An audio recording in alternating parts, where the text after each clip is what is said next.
Hey guys, live on Radio Row, day number 3. We have a lot of guests lined up, but right now I'm joined by the craziest guest, John Shear, Thank you. Appreciate that. the most motivated person on Radio Row, James Tatum, and of course myself, JB Ellis. And unfortunately, what happened was I started the show before we got to see about all of our shows. So we're going to take a quick 30 seconds so you can see all the shows on the Sideline Sports Network, and we'll be right back.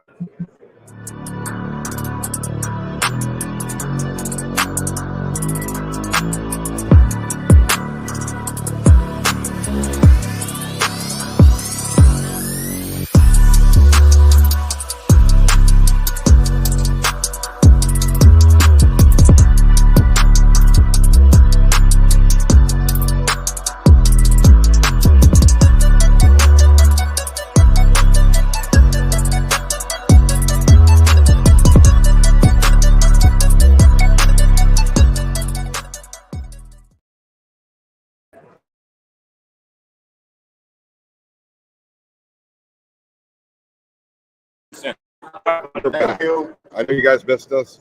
The Chris working man on Radio Road, James Tatum. This guy does not stop. If you listen, you're broadcasting, if you're on ESPN, you are serious. You know, after you hire me, of course, and John James, Sports. This guy's got to be that choice. If it's not, he's the fourth option. He's the option. You know, listen. If you want to, if you're that much better. And I see Eric Wilson just getting in right now, setting up their table at the Sports Arena. We got everybody and anybody who's here right now. I was on the SB57 Foundation show right before we started at 8:30 this morning. Show on the Moran Radio Row. It's a little bit hard to do with the setup we have, but you have booths that are set up for Caesar Sports, Draft, FanDuel. You have SiriusXM, CBS Sports, BC Sports, Westwood One, Peacock, Sleep Number. He's literally right up the Matthew Bigman walks by us, Michael Smith. Barry said, "Hey, to me." Remember. And guess who is here? Guess who we just spoke to? This speaker. Who did we just speak to? Gus Farad. Gus Farad, the best show ever of Sideline Sports. Dave Wilcox. We made something. Gus, you remember? This is fantastic. I mean, do you remember Gus has his own show? And some work over here on Radio Row right now. And we're currently waiting on Miss America, where she may be. But she hosted it for pleasure. But this Sideline Sports.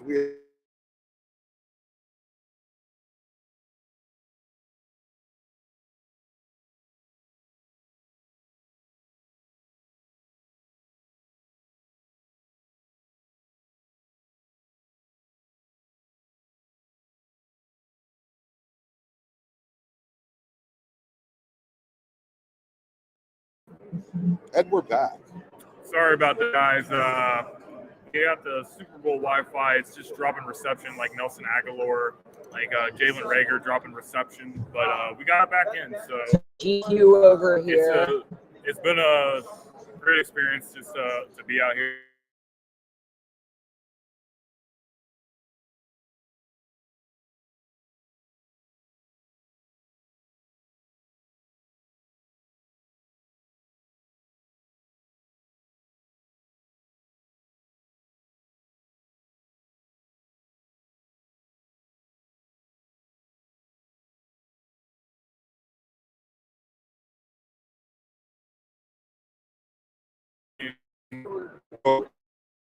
Here, and keep in mind, we are at the Phoenix Convention Center. Well, Matthews, who just walked in the village, sit on our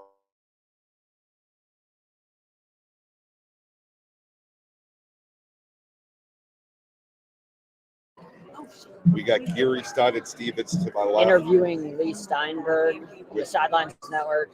We got Lee Steinberg over there. Anybody who's anybody in the NFL is here. You know, we got the best coverage. Ray Lynn is in the house. He'll be around here soon. Cade Morehouse, Jordan Long. Am I missing anybody? I feel like I just keep running off all the names of some great people here. I mean, and you spoke about Miss America earlier. The best part of America is the Sideline Sports Network. That's true. I mean, you know. Tatum for president. What is it? Fireworks, apple pie, and Sideline Sports Network. Yeah. July 4th. That's all you need. If you don't love that, then you don't love America. Do you not love America? How can you not love America? I love America. I'm just saying. It's kind of like not loving the Cubs on the Confidential show with Sideline Sports. Exactly. There's so many good shows at Sideline Sports. Except that Orioles show. But let's talk about why we're here, guys. So, two great teams got to win their conferences. We got the Philadelphia Eagles and the Kansas City Chiefs. Two phenomenal teams.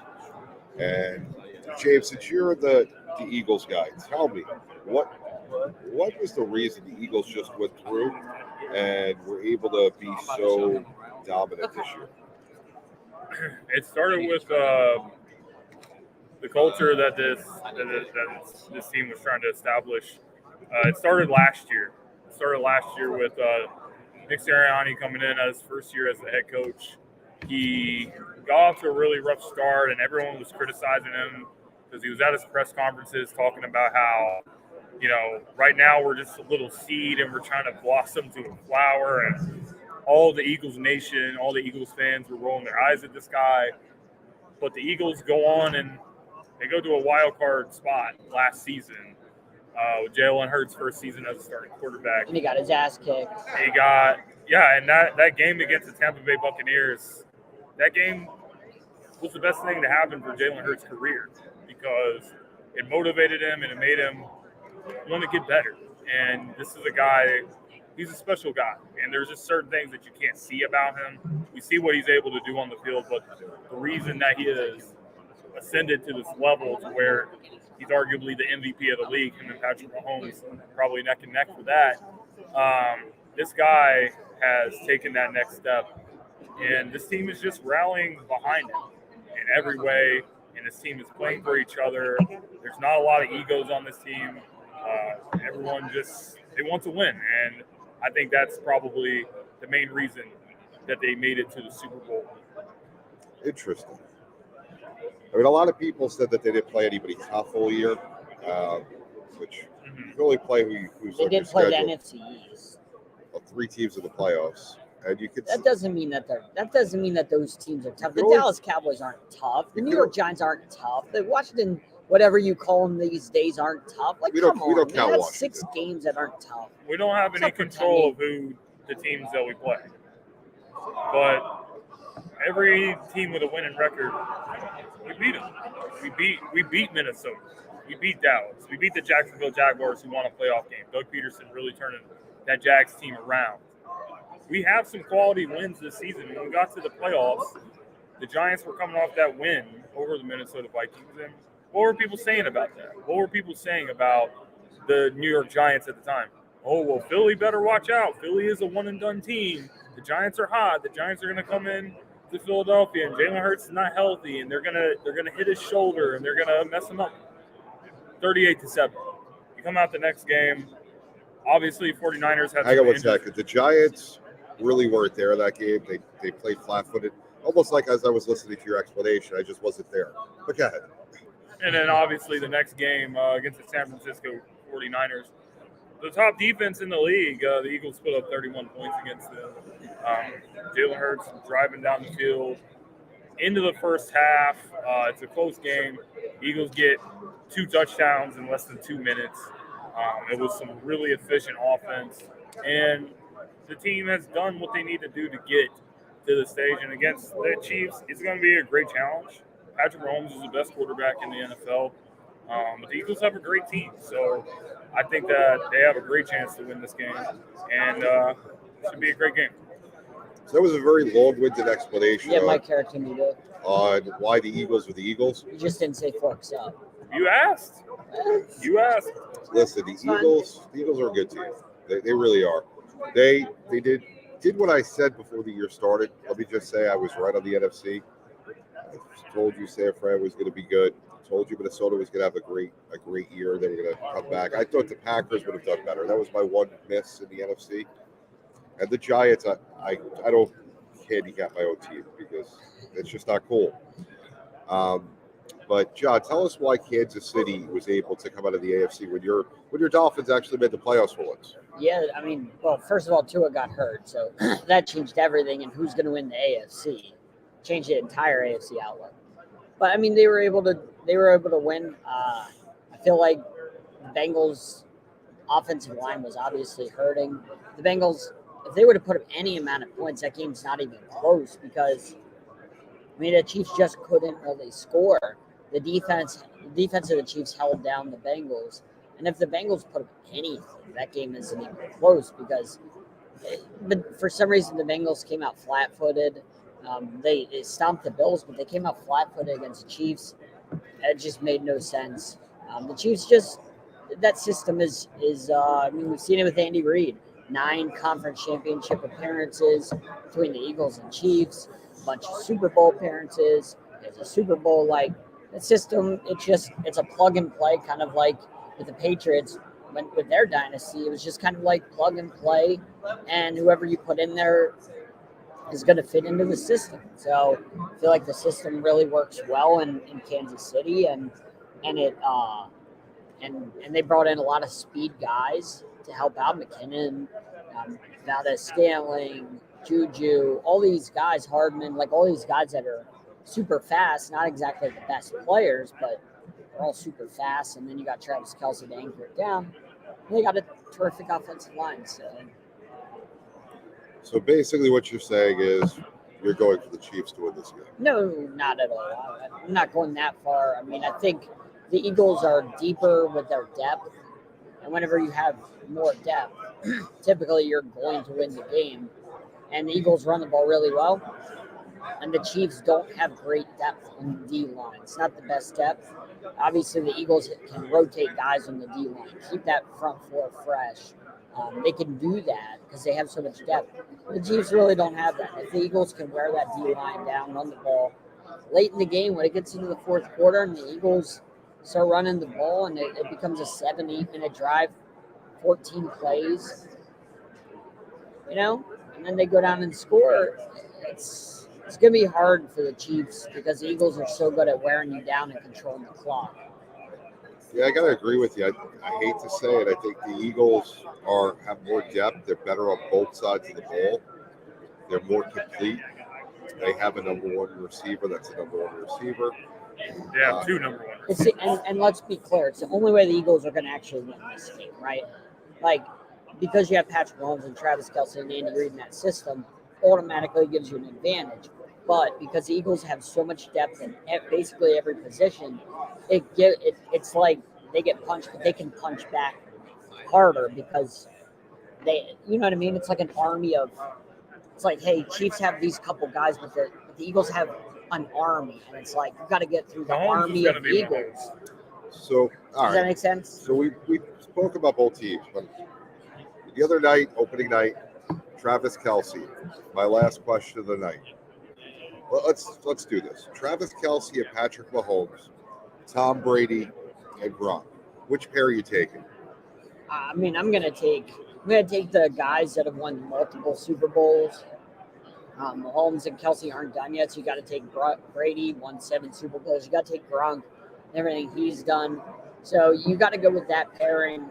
I mean, Mahomes and Kelce haven't finished their careers, so for me, it's not fair to, assess that because what Brady and Gronk are retired, and they're already going into the Hall of Fame, as soon as they're eligible. So, what about you, James? I gotta agree with you on there. I mean, I love Mahomes and I love Kelce. I think this is one of the best duos in the NFL right now. But yeah, you got Tom Brady, who's the greatest quarterback of all time, and him and Gronk, they were like an unstoppable force together. It didn't seem to matter what you do. Even when the Eagles won the Super Bowl a few years ago, Gronk. By the way, we have Kurt Warner walking right behind us. Gronk, he destroyed us. Even though we ended up winning the game, it didn't matter if we double teamed him, triple teamed him. He was still making huge plays. So I got to say, I'm going with Brady and Gronk on this one. So you think that Gronk? All right, let's break it down player by player. Right. All right. So scale of 1 to 10, 10 being the highest, right? Give me a rating for Gronk. Give me a rating for Kelsey. Who do you want to start, James? But who's better? Just straight numbers. Gronk 1 to 10, and you could use points like you'd say 9.9, and Okay. Brady, and Gronk and Kelsey. All right. I'm Go gonna ahead. give Gronk. I'm gonna give him a 9.1, and I'll give Kelsey 8.5. Wow, that's interesting. So I think it's close. just before I go to you, John, with that, right, is Gronk the greatest tight end you've ever seen play the game? And now, before you answer, I am going to put it out here. James is about half my age, so I've seen So more far. football. But James watches a lot of James football. does- Let's not just. James does know the history of the game, so I want to see his answer on this because there have been some great tight ends. Is Gronk the greatest I tight end think that ever I played the think game? right now it's Tony Gonzalez. Okay. It's hard to argue against him, but I do think the trajectory of Kelsey's career, the way the offenses are nowadays, it really benefits him. So by the time his career is over, he's probably going to have the best numbers.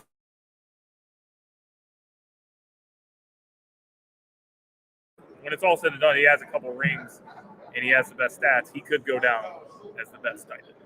So Kelsey retires today. He doesn't even play the game. He decides, he woke up this morning, just finished the press conference, says, I'm done. Where does he rank in your list of tight ends? He's got to be in the top 5. Obviously, there's Gronk, there's Shannon Sharp, there's Gonzalez. Antonio Gates. Antonio Gates is really good. Guy like Kellen Winslow. There's some great tight ends, but yeah, I would have to say, even if he retired right now, he'd be in the top 5. But, Okay. John, so same thing for you. Gronk and Kelsey out of 10.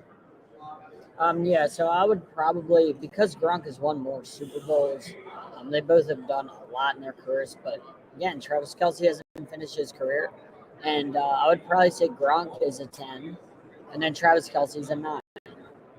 So you're giving Gronk a perfect rating. Well, I mean, the only reason I can't give Gronk a 10 is because of his injury history. He Right. could not stay healthy. But all the Super Bowls he's won, all what he's done in the playoffs, and what he's done in the regular season, Right. like that, nobody's been able to match what he's done. His resume, nobody matches that. If you add in the Super Bowls and the playoff, what he's done in the playoffs, nobody matches that for a tight end. Just nobody matches it. And So you think he's perfect? Because the 10 would be perfect. yeah, Listen, I will he's the tell most you, dominant tight end. I'm we've gonna ever seen. give you coaching on the out of 10 list, right? So even when I was younger and I was dating and looking at women, me and my best friend used to talk. Nobody ever got a 10. There was always a flaw somewhere. You know, they say a 10 is perfection. I mean, right now in my life, It is. right now in my life, there is a 10, but that's besides the point. Even with the injuries, nobody. His dominating is like Shaq. You know, when Shaq would play, like it just dominated every time. So you're still going to stick with the 10 after I just said what I said Yeah, to you. he has to, because like I said, the resume, the Super Bowls, the playoff domination, the regular season domination, like nobody compare. And I know Tony Gonzalez was dominant, but I've never seen anybody as dominant at that position as Gronk. Okay, what'd you say you gave Kelsey? A 9? No. So he's a whole point below. I mean, Kelsey, if he retired today, he's going to the Hall of Fame. I understand that, but you say that there's people in the Hall of Fame that don't belong in the Hall of Fame. So that to me, That's another discussion, another day. right? So I can't just say because he's You're not going to the getting Hall of that Fame content. that's you know that's acceptable. I mean, there's nothing wrong with a 9. I mean, it's not like you're settling. 9 is still amazing. It's really 9 close is to amazing. perfection. Not Yeah. as, when you're telling me that it could be a 10, that Gronk, the guy who got hurt multiple times, That still never That- affected never affected anything. Still won Super Bowls. Still the most dominant The numbers tight still end favor playoff Gronk as of history. right now. Still the most dominant regular season tight end in history. The injuries haven't affected that at all. If anything, you're making my case. Because if anything, if he doesn't get hurt, his stats, you add like another couple so we're just gonna go by thousand, more talent? receptions and more You can't really- touchdowns. You can't go by No, talent. but you I'm can't saying settle this debate because Kelsey is still playing. right. When Kelsey's career is over, then you're gonna have to look at JB's making my you're gonna point. have to look at Gronk's career, and you're gonna Yeah. have to look at Kelsey's career. How many Super Bowls does Kelsey have? What are his numbers like? Everything like that. If he gets a couple more Super Bowls, which we think is possible playing with Mahomes, it could happen. So did Gronk Good. go to 5 straight AFC Championship games? We put that on a resume of a tight end. Is that what we're doing? I don't know. You're saying playoff games, so Yeah, what he's done in the playoffs. We've watched him play in the playoffs. We've watched him absolutely dominate everybody. I'm not. Listen, I'm saying you're splitting hairs, but a point difference is a lot. A 0.6 is closer. I'm going to say, in all honesty, I'm looking at it this way. Give us your fraudulent opinion. Go ahead. Gronk is a 9.5, and I will go with the history of the fact that he's retired, and I'm going to go with Kelsey as a 9.3. I think Kelsey at the moment, if he continues his trajectory, has a chance to overtake every tight end in history. You know, he could be the number one. Even with the lack of Super Bowls. He's still playing. He's playing in one this week. That'll be Okay. number 2 if he wins. All right, exactly like Gene said. You really can't settle the argument until they retire, right? We're talking about today, Jim. Okay. We see Yeah, the but thing you called the can't- show. You can't really settle this debate You can't have your while cake and eat Kelsey's it still too, playing. JB. So you see, there's a thing called the show. We have to have content. So, hi guys. This guy. This guy. I don't know. You guys are killing me. All right, with let's it. go to Brady and Mahomes. You said Yes. let's All go right. to Brady and Mahomes. It's obviously Tom Brady. I'm not going to disagree with you, but I want to hear your 1 to 10 ratings. Brady and Mahomes. Okay, Brady's a 10. Mahomes is like a 9. Oh, 9.8. okay.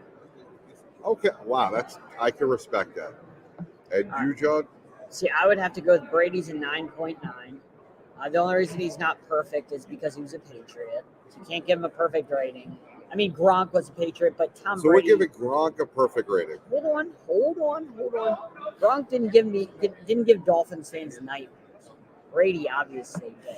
If Gronk was there and Brady wasn't there, I wouldn't have been, it wouldn't have happened for 20 years of this domination, giving us nightmares. Like that wouldn't have happened. But Brady just They have a happened to losing be record without there. Tom Brady. Exactly. So he gets a 9.9. Mahomes he'll get an 8. He hasn't finished his career yet. Yeah, he hasn't finished his career. He's not close. Like, hold on. You can't put Mahomes and Brady this close when they're 6 Super Bowls apart. You can't do that. They're An 6 8. Super Bowls apart. Right now, if There's Mahomes no never plays way. another game, right? Mahomes is You're going to tell me he's an 8? 8. He has 1 Super Bowl. He you know what I mean? Like Well, he if hasn't. Mahomes loses the Super Bowl, there's going to be a narrative that he's a choker. Right. And the Even scale though the Eagles are a really good team. and the Jim scale of Kelly what lost a 4 in a scale of row. 1 to 10 isn't comparing the two; it's just giving them their number as a quarterback. Yeah. So you're comparing him to Brady when you're giving him his number. His number is separate from Brady. Just looking at Mahomes, what's his number? Not I told compared. you 8. He has 1 Super Bowl. Like I Mahomes, can't. when he retires, will be on the Mount Rushmore of the greatest quarterbacks. Listen, all I'm going to say, John, once I find it, because we don't have Jake around. You guys have failed me today. You left me with John. Wait, play the Hey, Tyler. this play is the what I Tyler do. This is Where is it? the Right Radio Road gets to This one. experience Go up. me live and in person. This Click one? it. Yeah, click it. Are you guys kidding me? Are you guys kidding me? Guys, kidding me? I mean, we miss Tyler. Tyler, if you're watching, we We miss love you. you, man. Yes. All right. So now that we heard this absurd, You guys get to experience me live and in person. again, I'm going to go with there's no such thing as a 10. Even Tom Brady, who There's no such thing as a 10, but then you say your significant other. How's there not a 10 if he's the GOAT? So is your significant other a 10? That's different. I'm older. No, you said there's no such thing as a Tom 10. Brady's not older yet.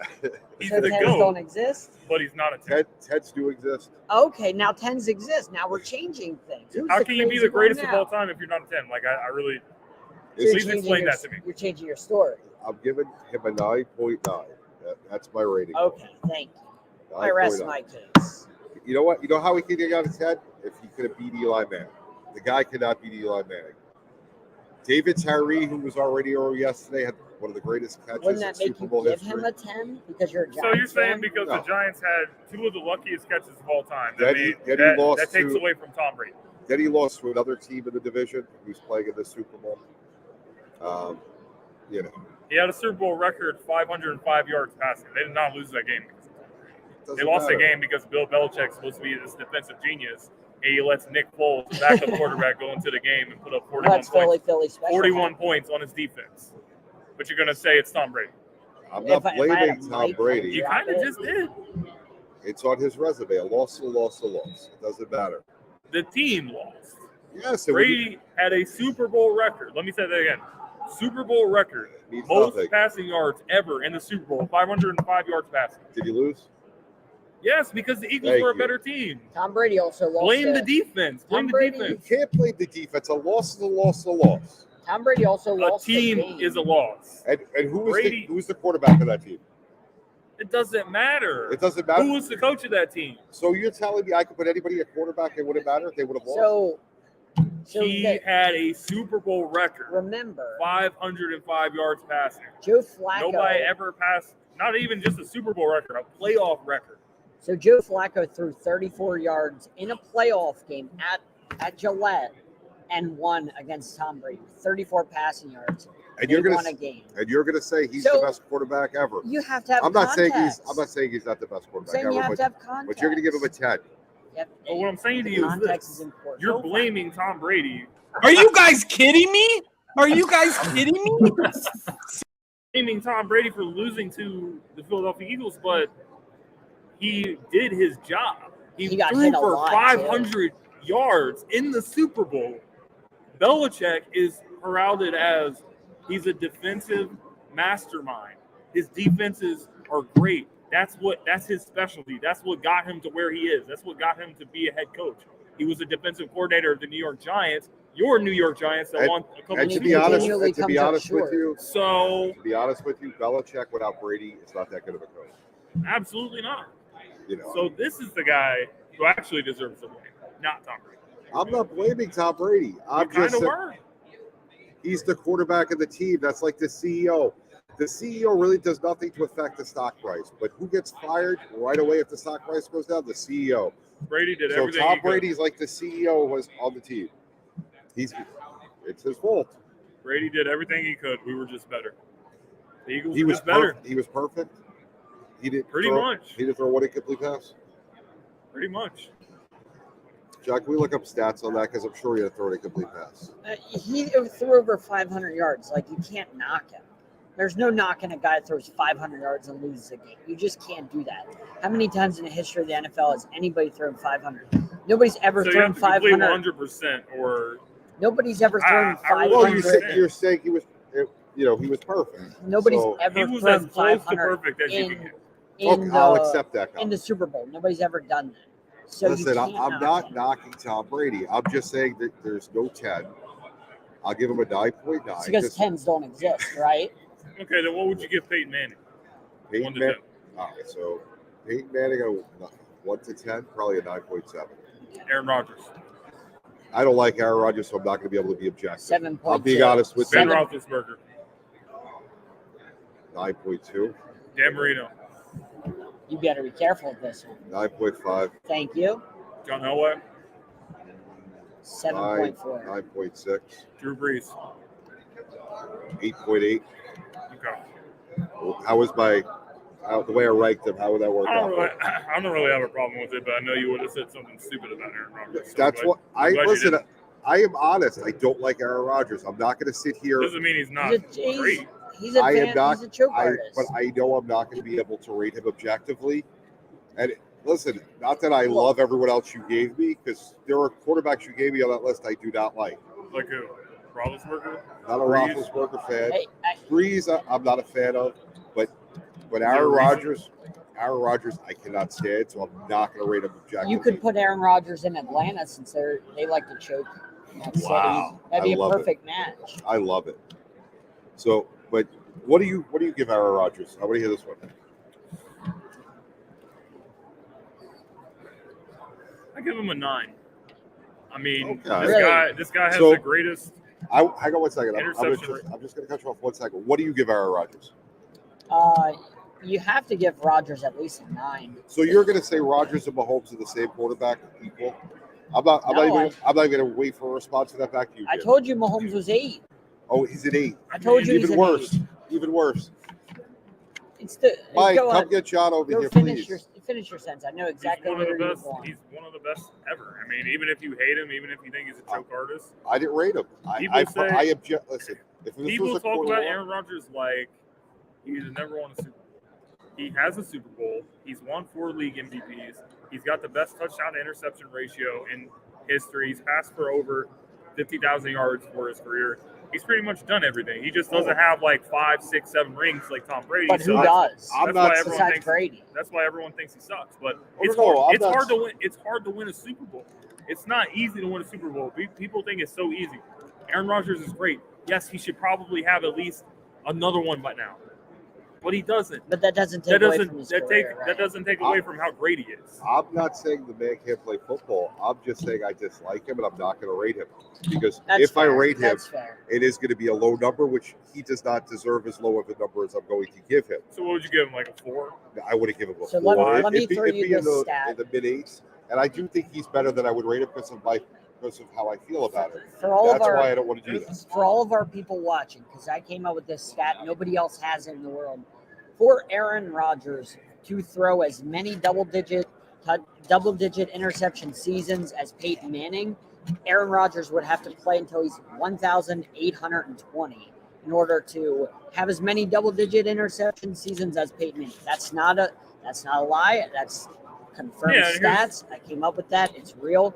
He'd have to Yeah. play until he's over 1,800 years old to catch Peyton Manning in double-digit pick seasons. And here's the thing, 15, think people are about so that. critical of Aaron for only having 1 Super Bowl, but why do you guys not put the same narrative for Drew Brees? I never hear someone saying, Yep. "Oh, Drew Brees is a loser." No one No one says anything down about that. to perception.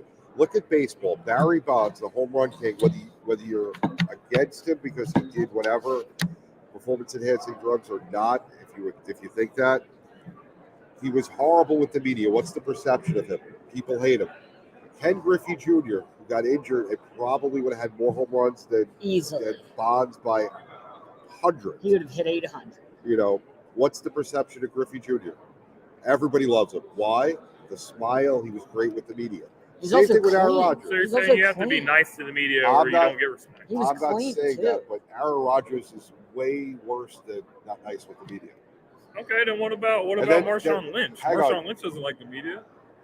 You feel the same way about him? Marshall Lynch is funny. I'm just here so I don't get fined. Come on, that was the greatest comment. That hilarious. was. He- But that wasn't the As only time. media- That's not the only time he did that, As media, come on. You gotta love that.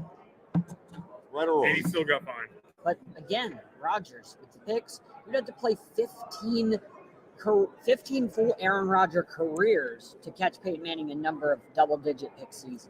That's 15 Aaron Rodgers careers to get to the same number of double-digit pick seasons as Peyton Manning. Think about how crazy that is. And Peyton Manning has 2 Super Bowl rings, but That's nuts. remember, Peyton Manning was terrible his last season. His last season, he got carried to the Super Bowl by his defense.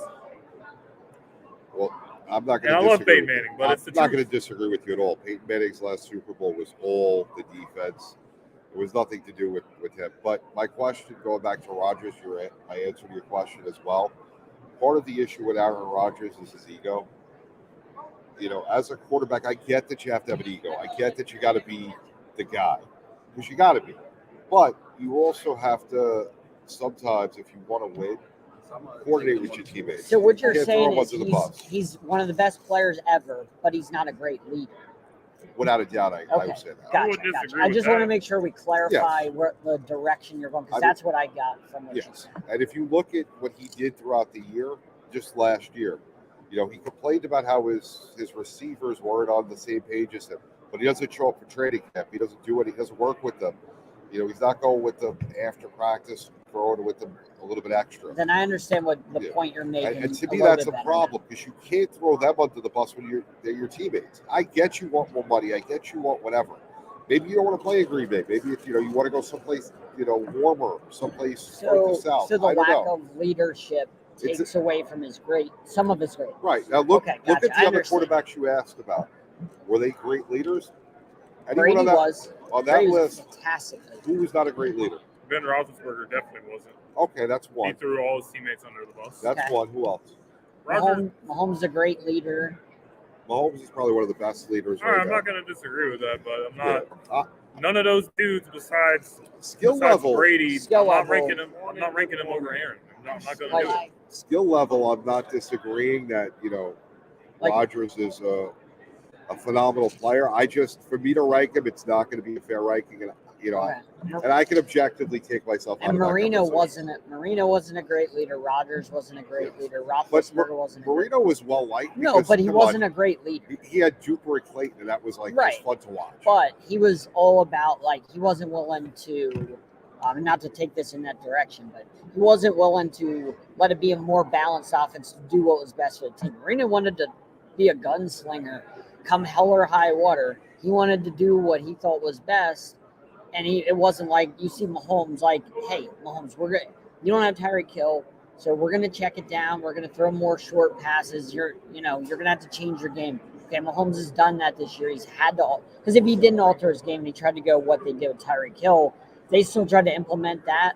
They would have lost. They never would have been anywhere close to here. They wouldn't have made the playoffs if that's the offense that they ran. Because you couldn't run the Tyreek Hill offense with Juju Smith-Schuster and all them guys. It wasn't They going to don't have work. the personnel. They don't have the personnel. So what did they do? They changed it, and Mahomes was like, okay, that's what we got to do. That's a Marino, credit to Mahomes. and I love Marino, but he wasn't willing to do that. He wasn't willing to change his game for the better of the team. It was come or hell or high water. Him and the Brett Favres of the world were going to pass the ball no matter what it took. So And that's a little bit of a knock on guys like that weren't willing to, like you said, the leadership that matters. So now let's look at the coaching, right? Who's the better head coach, Andy Reid? It's Andy Reid, and it's not even close. Andy Reid and Sonny Rhodes. As a Philly guy, is it? And I love Nick. but you can't argue with what this man has done. We don't even talk about how This Andy man- Reid. This man has won We don't even talk over about 100+ games with 2 franchises. He's been to 9 conference championship games. This is his 3rd Super Bowl appearance, or his 4th Super Bowl appearance. He's done so many great things in the league. His offense has changed the NFL. And when you look at every offense around the league, they got pieces of the Andy Reid scheme. You got everything in the league about Andy Reid. So I got to give it to Andy Reid. So let me ask you this. I know you're about to jump in, JB, but let me ask you this. So when you talk about Landry, when you talk about all those guys, do you talk about, because none of us talk about it on here, do we talk about Andy Reid in the same breath as Yeah, he has those to be. guys as I Landry think you have to. and He all has that, to be. and I think- Walsh and all And you that? have to look at his success with all the different quarterbacks that he has coached. 'Cause He that's coached Donovan McNabb. He coached Michael Vick. He coached Patrick Mahomes. He coached Alex Smith. He coached different quarterbacks, and all these guys kind of have different skill sets, and he got the best out of them. It's not like, he had one great quarterback like Mahomes, and that's what made Andy Reid his coach. No, he was winning double-digit games with basically every quarterback, and most of these quarterbacks, Alex Smith, when he was in San Francisco, never passed for 4,000 yards in a season. He goes to Kansas City, he passes for 4,000 yards in a season. That does not happen by accident. Andy Reid is just that great. I just wanted to know if we're gonna finally start putting him in the same breath as I think the you all-time have to. greats. I think you really do. I mean, all right, it comes down to a lot of different things too. Belichick's not likable, but we consider him in that category. We Andy Reid obviously is better than Bill Belichick. Hang on 1 second. I was about to get to that. Obviously, we took Brady away from Belichick, and it's back to the Cleveland Brown Belichick. He's just not the same guy, not the same coach. Andy Reid, we could put John in to play quarterback. He'll find a way to make John a great quarterback. Scary. Look at John. Does he look like a great quarterback? No. You could put Will 5'6". Stein in at quarterback, and the Chiefs are going 9-8. Yes. They're going to get the 7th seed. If you put me in at quarterback, I mean, you're still winning 14 games. Wow. I'm sorry, guys. We need more Tyler. Are you guys kidding me? Are you guys kidding me? But I don't know. Right now is, when you look at the coaches around the league, besides Andy Reid, who's your top three? Besides Andy Reid? Yeah, we're gonna take him off the table and say we already know he's top 4, but I want the other 3 in the top 4. Okay, I see what you mean. All right, go ahead. I'm trying to. You put me on the spot, so I'm trying. I like to it. I'm stumping these guys. Well, I'm trying today. to think of the coaches. Yeah, it's early in the morning. I'm trying to think of the coaches. Go around the league, make sure I don't miss anybody. You got great coaches like Pete Carroll, Matt LaFleur. What he's done is historical in his first couple seasons. Been extremely we don't talk about his success enough. His first couple seasons. Dable's done a really good job. I'll put Sean McVay in there. Sean McVay, you can't forget about Sean McVay. There's just so many. I mean, I think we're blessed because I think I'm about to walk off the set. We haven't had this many great Maybe coaches Shanahan. in the NFL. And Shanahan. All right, can't forget about him. Let me know when you guys got your list. I'm waiting. I got to get one more. I mean, Tomlin. Can't forget about Tomlin. Wow, we talked about Jeff this Fisher for about Jr. a minute and a half before Tomlin came in. Well, I like to go. What I like to do whenever you ask me on the spot these lists, I like to go through one conference at a time. Okay. So I don't like to bounce between conferences. I like to go down in my head. So you're organized, organized chaos. Yeah, that's what I do in my head when you ask me this on the spot. Is I go division by division, and I don't bounce conferences. So I started with the NFC in my head. That will probably be my 3. McVay, Shanahan, and Tomlin, but I'm going to give an honorable mention to Doug Peterson, the job he's done. You got to remember when he first came to Philadelphia, that was following the Chip Kelly era, and we all know Chip Kelly pretty much destroyed the team. He came in and brought a lot of stability. Same thing kind of happened in Jacksonville. You had Urban Meyer. It was a mess, and he brought stability to the Jaguars, got them to the playoffs, won a playoff game this year. Trevor Lawrence just looks so much better. I would actually Doug put Peterson. I would put Peterson in and take McVay out, and I like both your guys' lists. I'm not a McVay fan. I don't think he's a great coach. Dable, I think, has potential. If you look at what he did this year as a Giants guy, I was not expecting what they did. I was looking at 6-7 wins. They actually, in my opinion, if you take out the playoff loss in Philadelphia where they didn't show up, I think that happened one other time this year that I saw. They played great in a lot of games. They beat teams that no one expected them to beat, and they look like a totally different team. So to see if they could do that going forward, I'm excited to see. If he does that, he has a chance to move into that list in the future, but not right now. So I would probably say, now that I got a chance to think about it, I would say Shanahan, John Harbaugh, and then Matt LaFleur.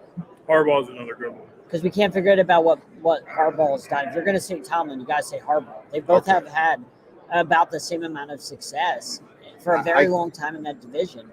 They started about the same time, right? I get why you say Harbaugh. I'm not going to say same amount of Super Bowls as Tomlin. I'm not saying it's a crazy, it's an out there thought. That's actually fair, but I do think you have to have Tomlin in that list. He's never had a losing season. He had some quarterbacks that, I think I'm better than. I'm just saying, if you have Tomlin, you got to put Tomlin and Harbaugh right there with each other. You can't really, put one above the other because they both have had basically the same success. Both won one Super Bowl. They go hand in hand. Same division, basically the same record. So, I would say. What have the Ravens really done since they won that? But he's just, they've done so much with so little because they really don't give him that much talent on offense. Aside from having Lamar, there's really not that much. Is horrible. They really haven't given him anything. They have some running backs that keep getting injured, and they do pretty well. But go ahead. And since we're talking about Harbaugh, talking about the Ravens, I think this is a good time to bring this up. How do you guys think that the Baltimore Ravens should handle the situation with Lamar Jackson? The two sides, it was reported that the two sides are over $100 million apart on what Lamar wants versus what the Ravens think is reasonable. So how do you think the Ravens should handle this situation? I think you have to do whatever you got to do to keep Lamar. Yep. If you got to franchise tag him and negotiate until you complete the deal and hope it gets taken care of. He is right now the face of the team. Since the defense isn't what it was previously, back in the day what it was. He's a phenomenal young talent. I think you got to do what you can to get him long term, where it fits the team narrative, though. Because if you pay him just to pay him, and you obviously can't just meet his demands because of the salary cap. Well, the cap just went up by over 16 million. So Yeah, but you can't just say, okay, I went up 16 million. He has 15. it's not like they even gave him weapons. And it's not like he has weapons to throw to. I mean, he has some nice running backs. He has Mark Andrews, but give him some receivers. Like last year, we saw Tyreek Hill and Devontae Adams and all these, and A.J. Brown go to quarterbacks that you give them help and it helps develop them. Why have they never done this for Lamar Jackson? Like, they refuse to go out and make a splash to help Lamar Jackson. I don't understand it, and they're going to continue to do it for whatever reason. The Ravens just refuse to go and do this. If I'm Lamar, I'm like, why would I want to stay if you're not going to give me anything to throw to on the outside? It's just not fair. Yeah, it's a rough situation. I don't see how they can let him go. I think that no matter what, they got to do what they got to do to keep him. Oh, and Cardinals also gave Kyler Murray, DeAndre Hopkins a couple of years ago too. So let's not forget. But you see what I mean. I see what you mean, though. I mean, they at least they were willing to make that investment, but they haven't done that for them. Yeah, I think you guys are absolutely right. I mean, if you're the Ravens, you cannot let a guy like Lamar Jackson walk out the door, because who are you going to replace him? Whoever you replace him with is not going to be able to do the things that Lamar does. So your team's going to be in a bad situation. You're talking about that. I mean, look at the Giants with Daniel Jones. They have Barkley and Jones who both are in contract years. There's not much out there as far as quarterbacks. I think you're stuck with Daniel Jones now for a couple of years. And Derek Carr would be a really nice stopgap replacement for 2 years till you can figure something out. I'd rather keep Daniel Jones. I know what I got. Really? I don't like Derek Carr. Derek Carr can throw you 30 touchdowns. Who's he throwing it to? We go out and Derek Carr does. I mean, and I'm not saying Daniel Jones is the greatest quarterback in the world, but Daniel Jones's mobility and getting outside the pocket and making some plays that brought a different dynamic to the Giants' offense. Yes. And Derek Carr, he's more of a statue. Right, but he can throw the ball. He definitely can throw it. I'm not disagreeing with that, but in today's NFL, you need a quarterback that can move. Otherwise, we could have just kept Eli. Eli wasn't done where he could throw the football. Eli just couldn't move from here to where you are with any speed. And it's the way the NFL is today. You need to have a quarterback that can move. It's not a pocket passing game anymore. It's evolved. I disagree. I mean, Joe Burrow, he's not a scrambler, but he can move. Derek Carr can move. He's not a scrambler. Like Patrick Mahomes isn't like a runner. He doesn't run the football. He runs whenever it's necessary for a first down. Like Joe Burrow can do the same thing. Trevor Lawrence can do the same thing. You don't have to be Lamar Jackson. You can be Joe Burrow, who is able to move in the pocket. Tom Brady. I could be Joe Burrow? Tom Brady's done it for years. How do I do this? Tom Brady's done it for I know. I can have one of these cigars from the SGC Foundation. So, guys, if you're watching right now, we have a group, the SGC Foundation, that does charity golf tournaments for children's hospitals. Steve Gadsner, a great guy on Facebook. If you like golf, you love children, you like children to be healthy, definitely go there, donate the SGC Foundation. And apparently I could be Joe Burrow. Go ahead, Joe. Yeah, like I said, man, you don't have to be Lamar Jackson. Joe Burrow. Tom Brady's done it for over 20 years. He's not fast, but he makes the necessary movements in the pocket. He's mobile enough in the pocket where he can keep his eyes downfield, avoid the one of the rushers, and then chuck it downfield. You don't have to be Jalen Hurts type of mobility in order to be successful in the pocket. And I think Dable is a good enough head coach that takes care of Sideline. Yeah. he takes care of his quarterbacks well enough to where, you know what I'm saying? So I'm going to step off for a second while John and James keep going. Yeah, I drove him to madness. Joe Burrow to I'm going to be madness. Joe Burrow. All right. So let's talk a little bit of NBA stuff now. Been Sure. talking about football and everything. So last night, LeBron James did it. He passed Kareem Abdul-Jabbar. He is now the all-time leading scorer in NBA history. How significant is this for LeBron James and where he stands like all-time in the GOAT conversations and all-time rankings and things of that Yeah, nature? I mean, anybody that would say that anybody that would knock this is just crazy. I wouldn't even be dumb enough to say something like knock this achievement. I mean, in our lives, James, we've gotten to see Emmitt Smith break the rushing. We've gotten to see LeBron break this record. Like, we've gotten to see so many of these records that we never thought would be broken. So, like, this, I mean, the world should have stopped for this moment. Because this moment in sports history, this isn't just a sports thing. The world should, like, this is something where the world should have stopped Fox Television or ESPN or CBS or whatever they're doing, and record this moment of LeBron James' birthday. Because this is significant. This is history. Like, this is when Emmitt Smith broke his record. Like, think about all the times you watch on TV, Lou Gehrig or anybody like that that's broken a gigantic record. Like, this is huge. Like, Michael Jordan's never done this. Like, nobody's ever done this. I mean, and the game is global now. You know, Right. like NBA is global. All the international players. This is one of the biggest achievements in the history of sports. This is just, I can't put into words how big this is. It doesn't. I'm not going to say, well, now this makes LeBron James the greatest player of all time. Like, you have to, I mean, again, you have to have context. You've taken the resumes. I'm not going to be a prisoner of the moment and say, well, this changes everything. But this is one of the biggest moments in the history of sports, him breaking it. To me, All right, the set just got better, guys. I'm back. I know you missed me. do you disagree? Do you agree? Like, what do you think, James? I think when you look at LeBron, you just gotta say this achievement just shows how great his longevity has been.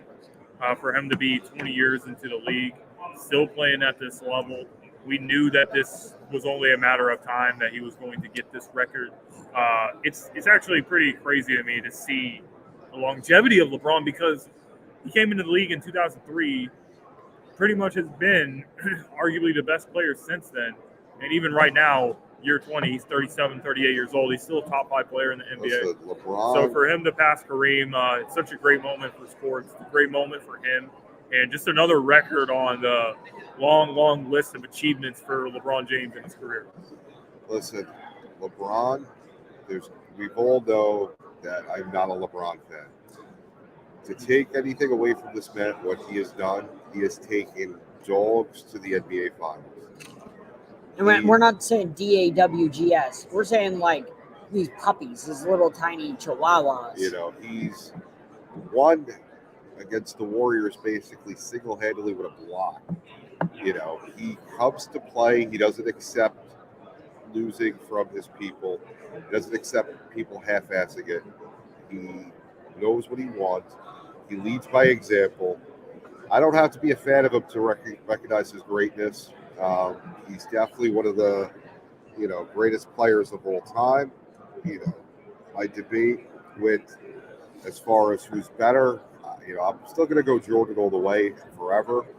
LeBron's kind of getting towards the end right now. There's not much in my mind, he can do to make He's himself. got to get 2 more championships. He's Even got to. Even if he LeBron does has that, nothing left to prove. No. If you're gonna tell me he's gonna pass Jordan, he's got to get these 2 more championships. it's a different He's gotta game catch now. him. It's a different game. No, but if you're doing the what everybody in the history of the world's done 4 billion times, this debate, you've got to get those 2 championships. If you don't catch Jordan in those championships, in this debate, you're not catching.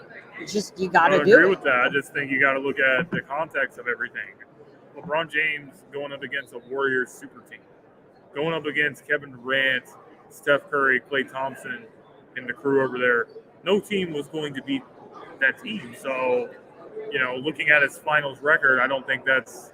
I don't think that's a that's knock for me. I don't really think that's something that you can knock. I Against have LeBron. to. I have to. Jordan's You can't. 6-0. Jordan's 6-0. Jordan did not play the same teams LeBron has It doesn't matter how many times LeBron lost in the finals. Jordan also is the only one that LeBron- hasn't He's played in the year. lost more than he's won. LeBron has led puppies to the finals, as you said. Yeah. So, but you he did- has more L's than you're making- W's in the finals, and Jordan has 0 Listen. losses, 0 L's. Come on, man. Jordan would LeBron not, lost to better teams. Jordan would not accept losing. Exactly. So who's better? We talk about The leadership. Portland Trailblazers with Clyde Drexler in the group, or Kevin Durant, Steph Curry, Klay Thompson, Golden State. Different type Which of team? basketball. Which team Different, is better? different Golden State's one basketball of the game. best teams in the history of the game. But it was also a different So game. who would back win in then. a 7-game series? That Blazers team or that Warriors team? Can't compare. It was Oh, a of course, different the era. Warriors. You can't even So But say it was a that. LeBron played different better era. competition in the But finals. like you said, it was a different era. LeBron played Right better. now, if I go like this, everybody cries in the NBA, and it's a foul. That's true. These guys that play today could not handle the physicality of what it was in the 90s, in the late 80s. They couldn't do it. So LeBron could not play in the 90s, is what you're telling me. LeBron is a generational type player, and no, the way But he mentally, cries, he could not mentally, I don't because think he could. Charles Oakley would have knocked his block off. Yep. The first time he cried, Oakley would have smacked him That's around. ridiculous. Oakley would have been his He's not daddy. saying physically he couldn't play. He's saying mentally he wouldn't be able to handle it. It's still one of the top players of all time. There's no question about that. Just mentally, he wouldn't like the trash talk, the getting pushed around in the old eras. okay, I don't so- think he would have handled So it. what would he do when Dennis Rodman smacked him down? You have. All right. guys? How you doing? Yeah. So, Pleasure, sorry. Josh. Yeah. So we'll be right back, guys. Right here beside JBL. So we're. Are you guys kidding me? Are you guys kidding me? That's for that LeBron And take. this is for you. If you'd like a cigar, courtesy of our sponsor. Oh, nice. JB will tell you all about our sponsor. Yeah. We'll start with that since you're still alive. And John's telling us it's across from the SGC Foundation.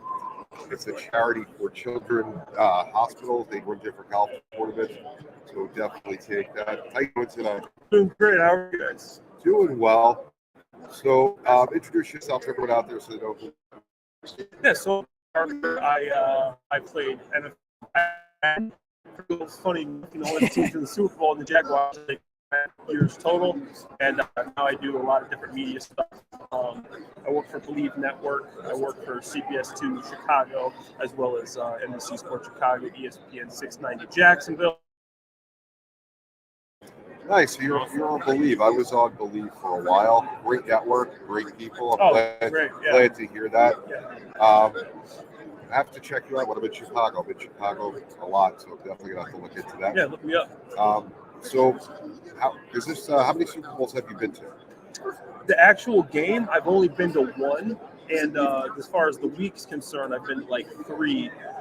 When you're a player, if you're not playing, you don't necessarily want to go out because it's kind of like that's where we didn't make it there. But I've been to the week.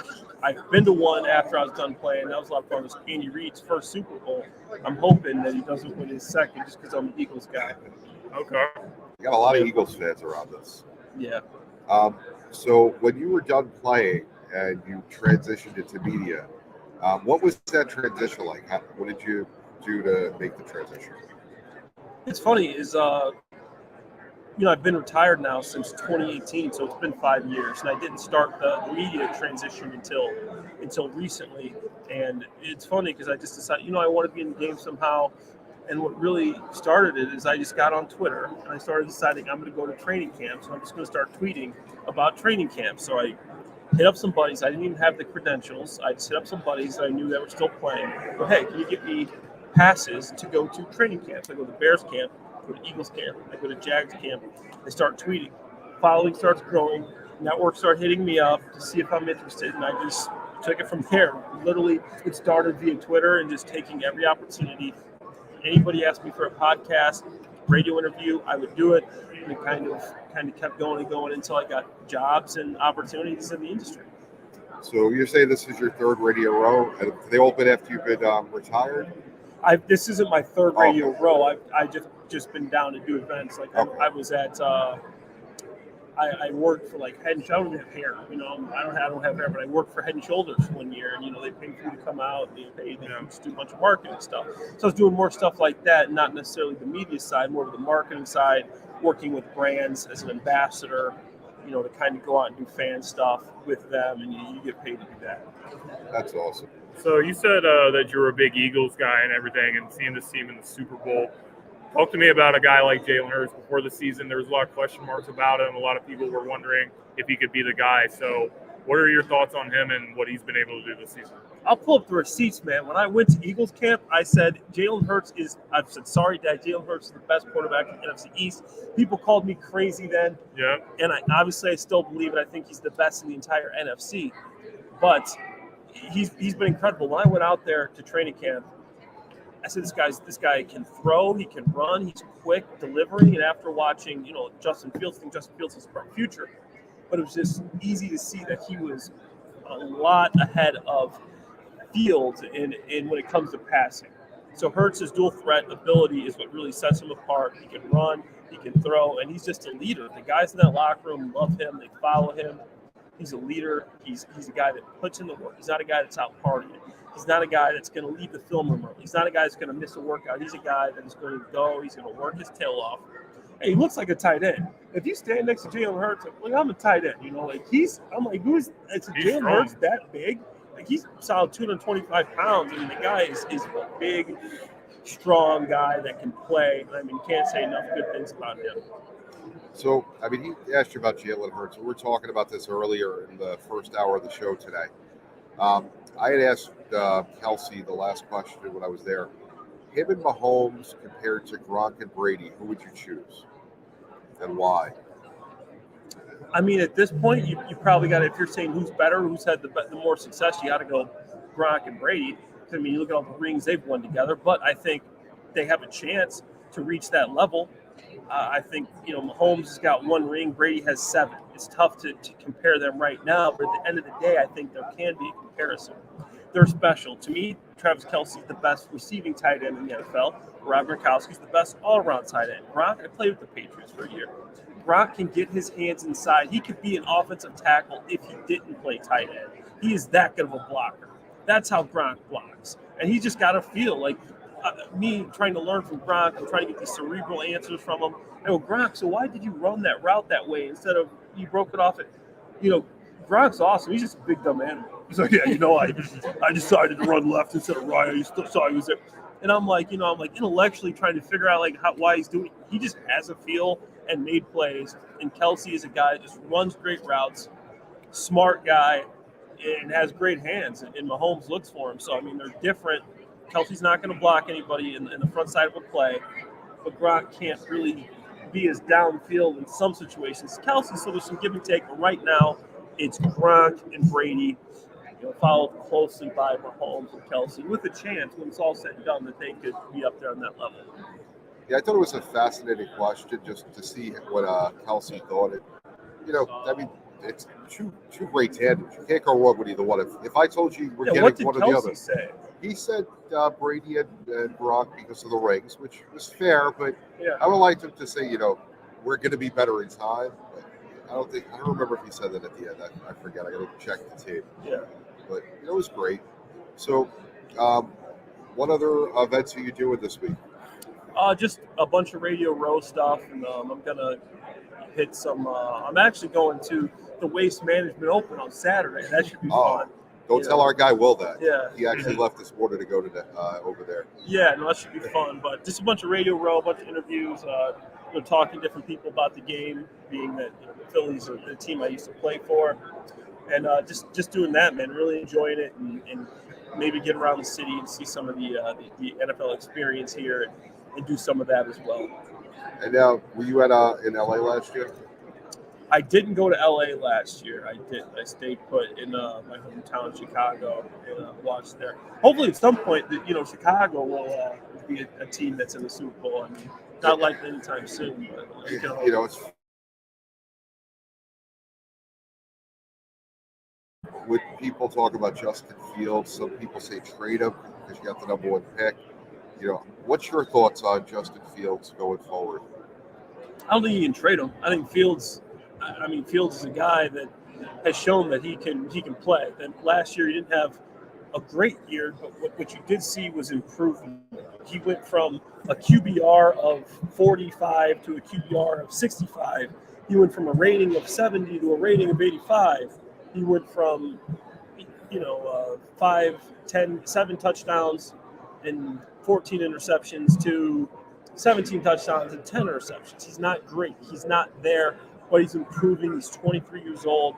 Throughout a 5-game span, he had the Bears averaging 30-plus points a game. I think that's what he can do.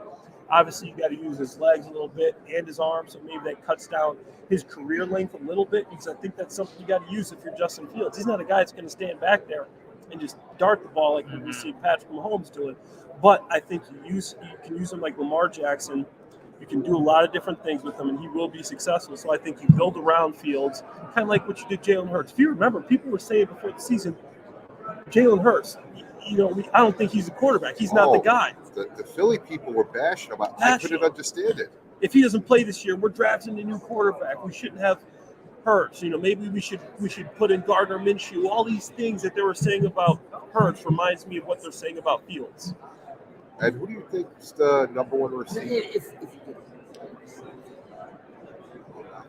So I'm off camera. John's off camera. But if you get a number 1 receiver for Justin Fields, what does that do for the trajectory? Because we've seen all these young guys, Jalen Hurts included, get a number 1. He doesn't look at football like you and I do. Yeah. He doesn't understand. Yeah, I don't know anything about The Bills football. went out and got Stephon Diggs. The Eagles went out and got A.J. Brown. So who's the guy for Justin Fields that the Bears could go after?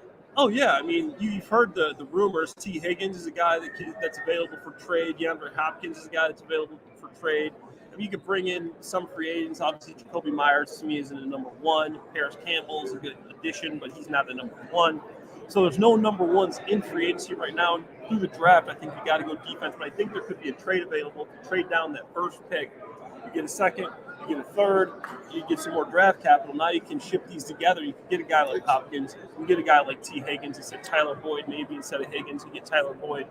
You can get a guy that Mike Thomas is a guy that they say that the Saints are going to release this year because obviously he's the injury risk. He's a guy, I don't know, but you know what he's capable of, and maybe for the Bears he's worth a shot. He's still not even 30 years old yet. So if you get him a number 1 receiver, I think that could drastically improve his game, like you saw it improve Jalen Hurts' game from his second year to third year. He went from an 85 rating to a 101 rating after getting A.J. Brown. Come on, it's crazy the difference. So we're joined by Clay Harbor, former tight end for the Colts, Eagles. From Twitter, became a media member, works in Chicago, in Florida. I forget what market you said. You'll tell us before you leave. But that's so impressive.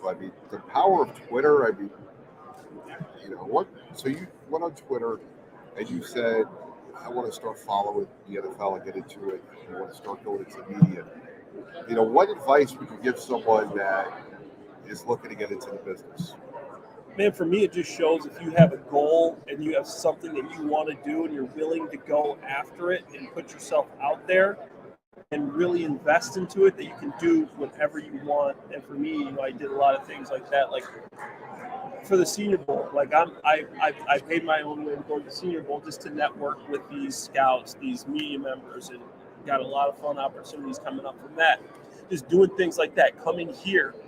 Obviously I work for these networks, but they didn't pay my way. You're like investing in yourself, investing in your opportunity, investing in your dream, what you want to do, and you can do anything. And obviously with the Twitter stuff and from there going on these shows, the podcast, getting all these opportunities, as long as you write it down, you put the work in, I think you can do whatever you want to do. And for me, I go back to my NFL career. I was from Missouri State. People talk about, I was a 2-star recruit, I was a 3-star recruit, I was overlooked. I wasn't even on the website. That was a 0-star. They didn't know me. I was a walk-on to Missouri State. Nobody said I could make the NFL. I worked hard. I was a 4th-round draft pick, the first draft pick in 15 years from Missouri State University. So have a goal, work hard. I almost failed out of high school. Now I'm finishing up my MBA, my master's from Kelley School of Business. you work hard, you set a goal, and you stick to it, anything's possible. That's some great life advice, and I mean, you've done it all. I mean, It's amazing. everything that you put your mind to, and I tell people all the time, you know, you want to do something, do it. Don't hold yourself back. Yeah. So I appreciate you taking the time, Clay. If you could tell us once again where we can find you. Yeah, you can find me on Believe in Jaguars, Believe Podcast, ESPN 690 Jacksonville, as well as CBS2 Chicago Bears post-game shows. If you're watching the post-game shows, I promise next year we're going to have more wins to talk about, and we're not going to be talking about all these losses. So that's where you can find me. Well, Clay, thanks again, and we appreciate your time. Yeah.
Hey, amigos, we'll be right back. We're just taking a quick break, and then we have another interview at 10:45 with JB, me, and James. We'll be right back. So stick around, guys.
What is up, guys?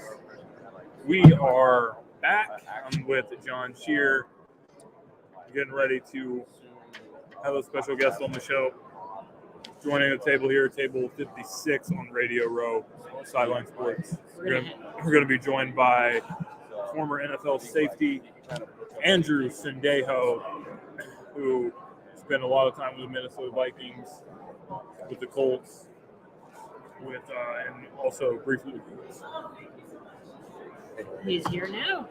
What's going on, Not Andrew? much. Thanks for joining the table. Are we rolling right now? Yes, we Yeah, are. What's up? we're good. Oh, All right, so before we get started, one of our sponsors, they run a charity golf tournament. It's a SGC. It basically is to help kids with cancer, kids in hospitals that are fighting illnesses. okay. And we give, if you're into cigars, he gives out cigars. Complimentary to our guests cigar on the house, for man. you. Basically, he sells cigars, and the profits all go to kids with Okay. illnesses. Nice. So we just wanted to make sure we offer you a cigar All right. free. It's a part of our show. And Part of the experience. Yep, part of the experience. Take it away, James. So we have the Super Bowl this week and the experiences and everything going on, but the Eagles versus the Chiefs. Patrick Mahomes, one of the best quarterbacks in the league, obviously. So you spent some time with Jonathan Gannon, who's the defensive coordinator of the Eagles. How do you think he's going to try to attack this Chiefs offense, try to slow down Mahomes? Yeah, I think he just has to keep depending on the pass rush to, keep him contained as best as they can. Obviously, that guy does a great job getting out of the pocket, extending the play with his feet. And I think just keeping the calls simple, not making it too crazy for the guys on, in a hectic game. So I think he'll just keep it simple, let the pass rush do the thing. Yeah, absolutely. So how would you describe Gannon as a coach, just being with him with the time you're with him? He was pretty calm. Not a big rah-rah coach that, yells and screams a lot. I don't know what he's like as a coordinator, but, very, very relaxed. He likes to claim that he doesn't ride the emotional roller coaster. That's his kind of claim, thing. yeah. So, but overall, great coach. How do you think he's going to call this game? You know him so well. How do you think he's going to call this game against a team like the Chiefs? I mean, that's. I think he's going to keep it simple, and then I think if they get into a groove and they're playing well, then he might start getting more aggressive and dial it up. So talk to me a little bit more in depth, because you played in the NFL, you know about schemes and all that stuff. So what kind of coverages do you think would best suit the Eagles against a team like the Chiefs? Yeah, I think for sure you're going to have some doubles on Kelsey, and just trying to. It depends on when they start getting attacked in certain ways, they might try to help other guys out. Obviously, you just got to try to mix up the looks, but I think for them it's just not getting frustrated, because a lot of times with the way Kansas City plays, they're going to scramble around and make plays, and even if you cover your guy, he still might get the ball later in the down. So I think just staying consistent throughout the game and getting the pass rush, trying to get to Mahomes, make him throw some off balance throws, maybe some bad throws, some tips, overthrows, trying to get some turnovers. Absolutely. So there's been a lot of talk about the NFL and player safety and everything, and a lot of people think the NFL is going in the wrong direction with the roughing the passer penalties and things of that nature. So what are your thoughts on that? Yeah, there's definitely a difference in the league now versus when I got into it. A lot of times I like to say that the league is going soft, that, it's not obviously a lot of the rules are made for player safety. A lot of them are just, they're really difficult for a defensive player to be able to tackle. Just to even tackle somebody alone is hard enough, let alone saying, okay, now you have to tackle them this way. Right. It puts the defenders in a bind quite a bit, but that's the NFL. Everything's made for the offense to succeed and to put points on the board. So that's the life you live when you play defense. You just have to get used to that. The league was made in favor, and all the rules in favor of the offense. So is there anything you think the NFL could do that could kind of balance it out, make it a little bit more fair for the defense while still promoting player safety? I think the sack, like the roughing the passer rules, are just a little like I think it needs to be very apparent that the guy, purposely fell or lay on him. All these ones that they're calling are just so ticky-tacky, and you can tell the guy's not purposely trying to lay or fall on him. You guys are a brotherhood. You don't want to. I mean, yeah, you're never like trying to hurt somebody. Like, I think you should just use your judgment. And when it's like a clear, egregious act of trying to fall or hurt somebody, then throw the flag. But I mean, if the guy just sacks him and he ends up kind of falling on him, like, that's just how it is. Yeah, I mean, you see plays like, I'm not going to say one play necessarily dictates who wins the game. Like, we know that's crazy because there's a million plays that happen. But a play where Mahomes went down out of bounds and he kind of flopped. Like, do you think a situation like that, the refs should eat their whistle? Because, he really didn't hit him out of bounds. It was just kind of like watch it, their feet got tangled, kind of like when you're running with a receiver and it's in an incidental contact. It was more of that, and then Mahomes kind of flailed like a soccer player, and then everything went crazy. Do you think they should beat their whistle and something like that? I don't know. I think there's plays where it's obvious the guy is going out of bounds, and as soon as they start to like even get a foot out of bounds, you just pull up, especially when it's the quarterback, because they're out of all the guys that are out there that are carrying the ball, that's the guy they're going to protect and throw the flag on. If it was maybe a running back or receiver, maybe not. So you just have to be more conscious when you're around the quarterback ever. So let me ask you this. When you're going 100 miles an hour, like a sideways, how do you stop? You know what I mean? Like, you're going after Mahomes, you want to make a play, but you're going 100 miles an hour. Like, it's hard to think in that split second to just, you know what I'm saying? Yeah, like, I think there you just don't extend your arms, and that's part of being an elite pro athlete is that you are able to stop when you're going 100 miles an hour. I'm going to talk about the Braintree Nutrition. Yeah. Yeah. Please tell the world about this fantastic idea. So please tell us more about it. We're all about athletes having a better quality of life after. Right. So I started Braintree Nutrition with 2 college teammates. One also played in the NFL, and we just wanted to make a product that was safe for us to take and our teammates to take, basically to help with enhancing and preserving and protect the brain and promoting brain health. So we have a line of 4 products. We have our memory and focus and brain anti-inflammatory product, kind of like it. And that was, what really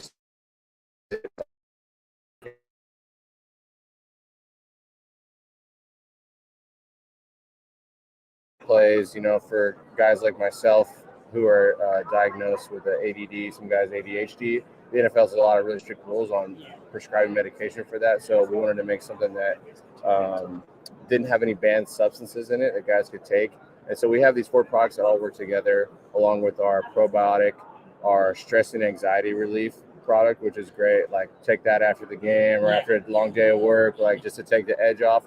And then we have our sleep aid product, because sleep is the foundation of brain health, mental health, overall health. And so they all kind of work together to have your brain basically firing on all cylinders and giving your brain the best chance to have the longevity that you need.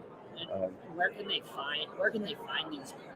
Yeah, so you can go to BraintreeNutrition.com. You can find us on social at Braintree Nutrition, and then a lot of people just go on Amazon and just add it to the cart. And we donate a portion of our proceeds to Alzheimer's research. So we really just made it to help. We made it, for our teammates, Great stuff. my parents, really anybody can and should take it to help protect their brain, and instead of waiting till it's too late, to just get ahead of it. That's amazing. That makes my day. I love whenever athletes are like looking to make other athletes, former and current, lives better. Like I just love that stuff. That's my favorite stuff. Is you guys are looking to give back and help other players because you know you've been through the grind. You know what it's like, and you don't want to see anybody suffer. You know what I mean with their Right. quality of life after Yeah. they're done being an athlete. So you spent 12 years in the NFL playing the safety position. So I'm just curious, what are your top 5 safeties of all time? Of all time? Yeah. All time. There's so many safeties. That's so hard to do. But I mean, you're gonna throw in like Hall of Famers like, Ed Reed, Palomalu, guys that are just, more my style. It's a little reckless and downhill. Those are just the first 2 off the top of my head. Andrew Sandejo, that's a great sure. one. Yeah, for my mom, I'm definitely in her top 5. But a lot of good players now, and the safety position keeps evolving to where just more and more freaks are out there. Yeah. So Yeah. Well, thank you very much for your time. We really appreciate it. We got another guest coming up here in a few minutes, but anything else that you would like to tell a word about, promote, any websites that you would like to promote before we let you get out of here? yeah, I think the other, just on top of trying to enhance kind of life after football, also down in Austin where I'm at, have a CBD company, Life Grows Green, and make a bunch of different tinctures and sleep remedies and salves and like muscle balms and bath bombs and all types of stuff. So you can go check it out at lifegrowsgreen.com. Yeah, so those are kind of the 2 things I've been working on since I've been done playing. All right. Awesome stuff, Andrew. Thanks for joining us once again. Yeah, thank you. Thank you, sir. Appreciate it. We'll be right back, guys.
So we're joined by Brandon Lang.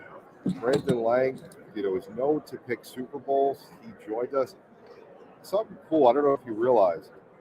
Matthew McConaughey played him in Two for the Money. I don't know about you, but if you had something that could play you in a movie and it was Matthew McConaughey, I don't know if you could do much better. How you doing, Brandon?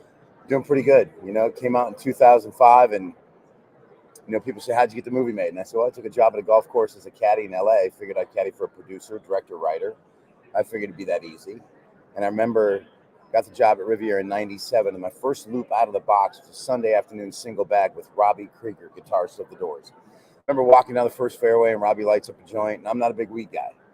It's Robbie Krieger, guitarist of The Doors. So I take a hit, and again, I'm not a weed guy. So when I'm high, and we're talking about Jim Morrison and suicide, and I'm getting all paranoid, and it's like, wow. I remember calling my mom, and I'm like, if Robbie Krieger, guitarist of The Doors, is my first guy out of the box, I think I'm in the right place. And then 4 months later, I caddied for Rene Russo's husband, who's a screenwriter, Dan Gilroy, pitched him my idea. He loved it. He wrote it. 6 years later, Two for the Money with Matthew McConaughey, Al Pacino, Rene Russo, Jeremy Piven. Great cast. It's sort of like Rounders. Rounders came out probably 3 to 4 years too early than when the poker craze took off. Two for the Money probably 6, 7 years before sports gambling really took off. But at the end of the day, to sit back and 17 years later go, wow, Matthew McConaughey played me in a movie. That means any girl I meet, because I'm single, is like, baby, close your eyes. Here comes Matthew McConaughey. All right, here we go. They kind of get a little kick out of that. So it's great. If I could have picked any guy in Hollywood to play me, I know when I went to network the movie, it was Vince Vaughn, Ben Affleck, or Matthew McConaughey. So to get one of the three is pretty special. That is awesome. So what, you said Vince Vaughn, who was the second one? Ben Affleck. Okay.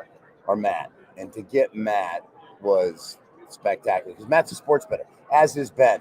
And I think Vince is a sports bettor as well. So you watch the movie, Matt really captures the intensity of what it is to pick a game, win or lose a game, and have to turn around the next day and pick another game. The intensity of the character, I think Matt did a great job pulling it off. So, I mean, I love betting. I have accounts probably with everybody that's here. Unfortunately, I'm in New York, so we don't have a place where Not yet, but it'll it's be coming. there eventually. Yep, yeah. absolutely. But what got you into sports gambling, and what's your method for trying to find a good game to bet on? Well, my mom moved to Vegas in 1983. I got to Vegas in 1987, and I just was back at the sports book, just validating my opinion with the right people. One Sunday goes by, 2 Sundays goes by, and you tell one guy, the next week you tell 2 guys, the next week you tell 3 guys, and over a 6-month period, I had 40 guys. And then the Pacino character heard about me in New York and brought me to New York and presented me with the opportunity to make a lot of money, for my opinion. And I did just that. I had put me on TV, and I had a great run. And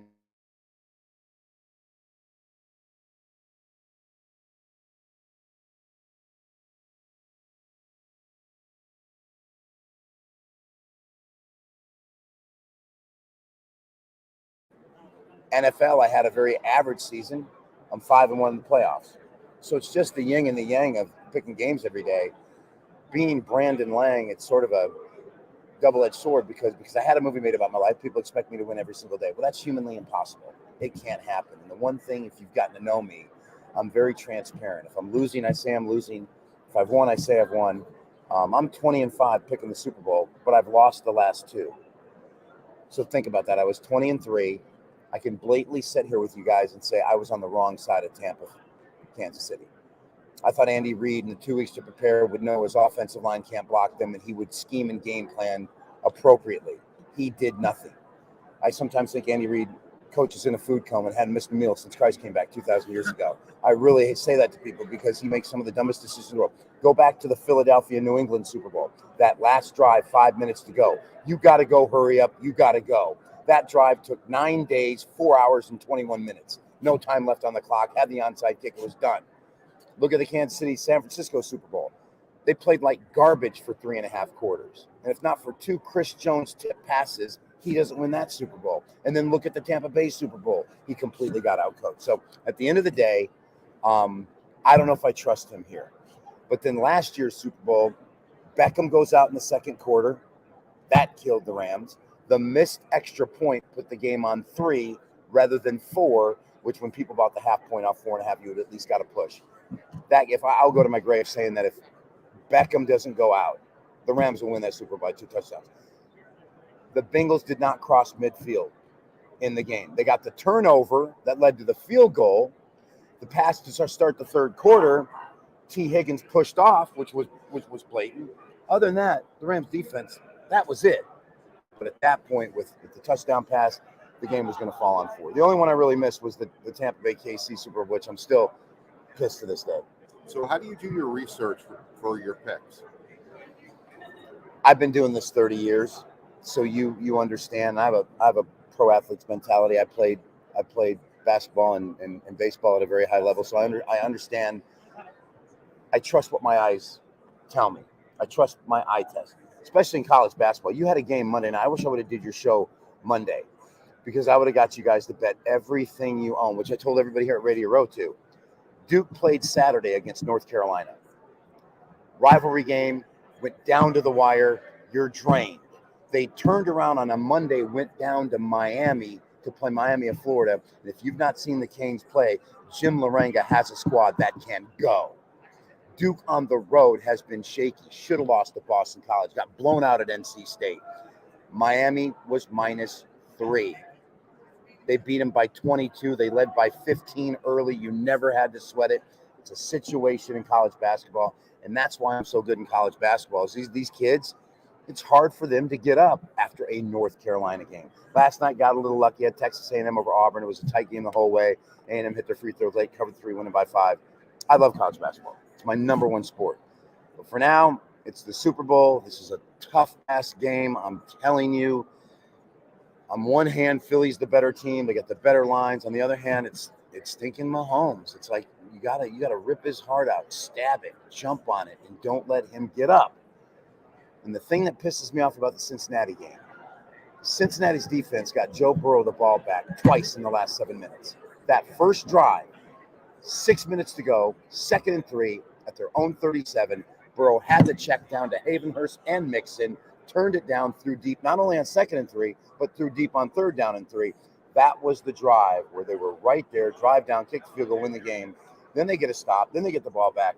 The last thing you want to do is give Mahomes the ball back. They did, and that's what happened. So this is tough. I'm going to have my pick at BrandonLang.com in the next 3 hours. I got to release it. And I tell you guys, I went to bed last night, and I'm like feeling pretty good about Philadelphia.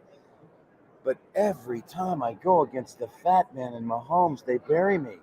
Every time. It's like Andy Reid sits there and goes, hey, somebody troll Brandon Lang's website, see who he's using, because then I'll know if we're going to show up or not. He owns me. Absolutely owns me. Wow. It's tough sometimes. There are certain things that are difficult to pick. It's like betting against Brady back in the day. It was never a good thing. So you said BrandonLang.com is where we can find your picks. And on your site, do you do picks other than football? You do college basketball? Oh, God, I have 10 handicappers on my site that pick various games. Somebody's always got the hot hand. I think 4 or 5 of my guys are red hot in college basketball as well. So it's always, and again, website with my 10 handicappers is a great way to start. Everybody's got a rock solid opinion. I do have some prop bets that I love. I think Gainwell's rushing yards, he rushed for 47 yards against the Niners. His over under rush yards are 18.5. I'm beyond shocked. Smash that. I'm beyond shocked it's 18.5. Secondly, Kelsey anytime touchdown is -140. Do we not think Kelsey's going to get a touchdown? Yes, -140. And the last one I like, both these kickers got big legs. They do. Over under field goal 47.5. I think we're going to get a long one. I do, and those are the 3 that I really like. The Gainwell, I've unloaded on. I'll be shocked if he doesn't get 26. He's been the unsung hero of the Eagles in these playoffs. Really has, and that's the thing about the game is which way am I leaning right now as I get ready to get off your show?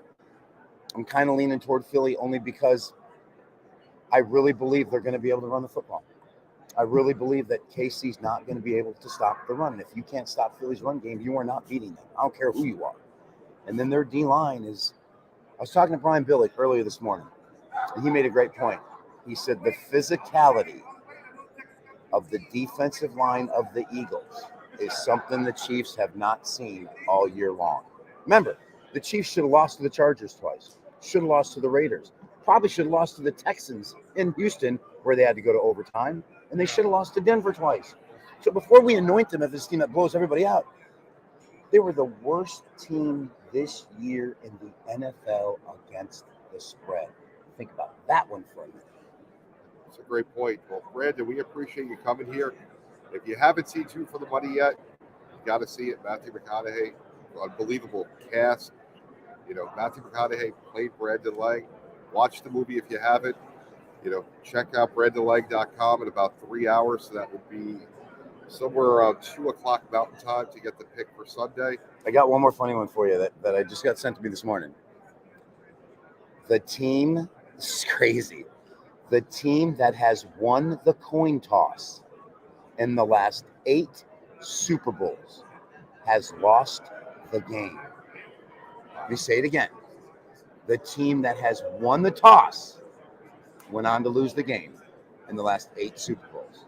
That's interesting. So don't bet yet. Wait for the coin toss. Whoever wins it, call your bookie, bet the other side. We got our winner. Brandon, I want to thank you for stopping by. We appreciate you. Remember, BrandonLang.com, 2 o'clock Mountain Time, you can get the pick. But we'll be back in just a few moments.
So we're joined by Anne-Marie Krautman, Krautheim, the CEO of Gen Youth. So welcome to the show, Anne-Marie. How Thank you doing? you. Good morning. It's great to be here. So you were named CEO last year of Gen Youth. Tell us a little bit about the organization. Yeah, Gen Youth was formed about just over a decade ago by America's Dairy Farmers and the National Football League. We are an organization that's a nonprofit. We're actually recognized as a public charity, and our mission is to create healthier school communities. We do that by bringing together public and private sector organizations, so corporations, foundations, government, individual contributions, and then we bring those to schools. Increase access to healthy food and increase opportunities for students to be physically active before, during, and after school. So that's really important. I mean, a lot of people don't realize, a lot of children don't get nutritious meals at home. So, I mean, how important is that when you're looking to work with different schools? It's critical. Over 30 million children in this country rely on school meals for a significant portion of their daily nutrition. And for many kids, it's the only healthy meal they receive on some days. And unfortunately, schools, just like consumers right now, are struggling with the higher food prices, supply chain challenges, labor shortages. So they need our help more than ever to get these healthy meals to kids, and also increase access to the meals. And what I mean by that is school breakfast participation is about half of what it is at school lunch. And the reason for that is there's barriers to go to the cafeteria for breakfast. One is busing. Our schedules, kids need time to get to the cafeteria to get their breakfast before class. And then the other part is stigma. Many children don't want to go to the cafeteria in the morning because they think it signals to their peers they don't have access to healthy food at home. So our grants help get school breakfast out of the cafeteria. We give them the equipment, rolling carts, milk coolers, so the kids can literally grab and go off the bus or coming into the building. And it increases participation in double digits, and it's significantly effective. It's considered the gold standard to help get more kids more breakfast. So, I mean, you guys are a 501c corporation, a charity.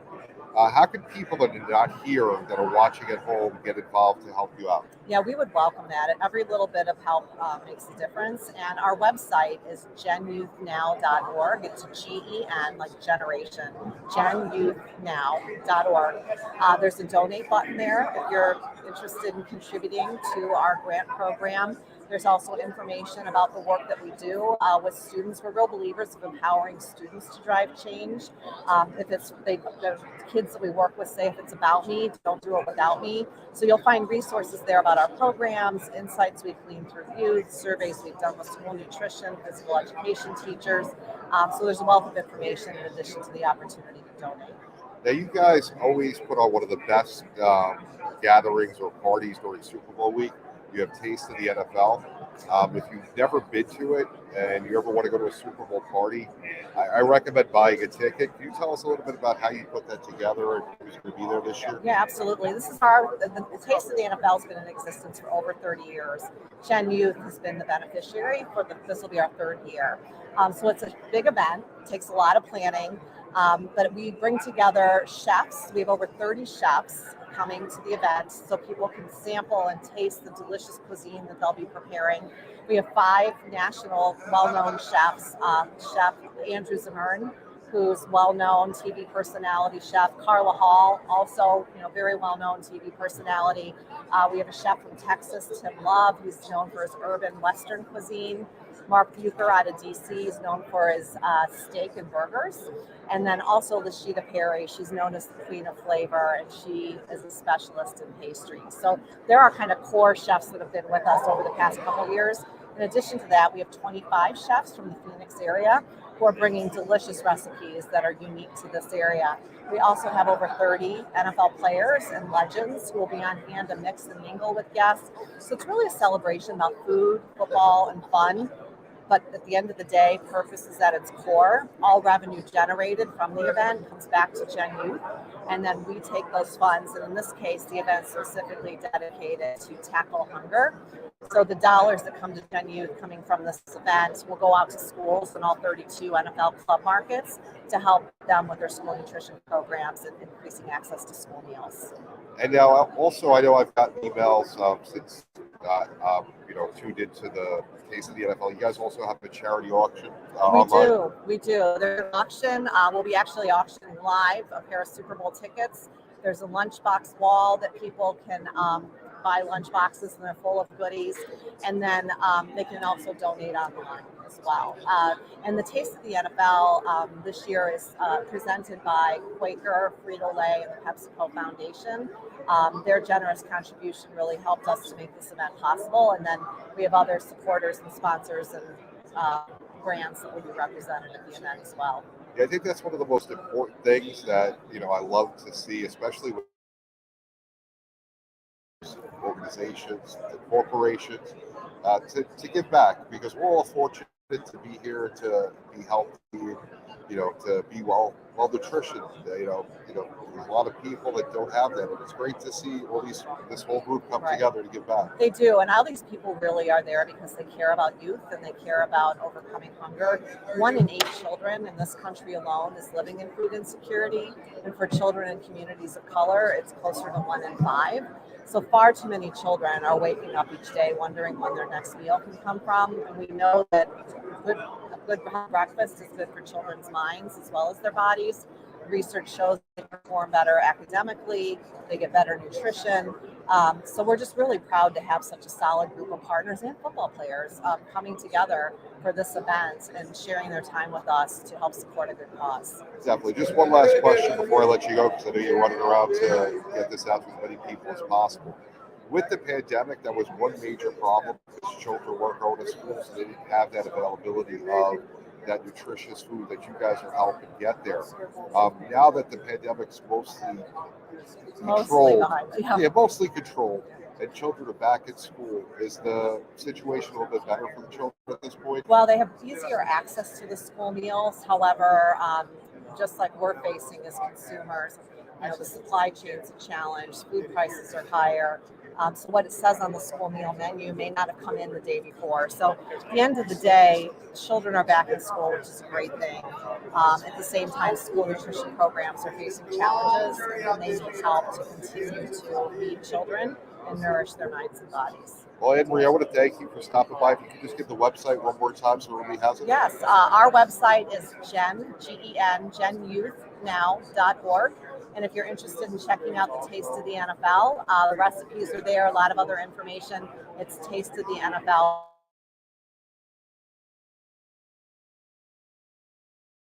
We'll be right back.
we're joined by Charlie Young. We're back here at Radio Row, Sideline Sports Short. JB Ellis, James Tatum, Charlie Young to my right.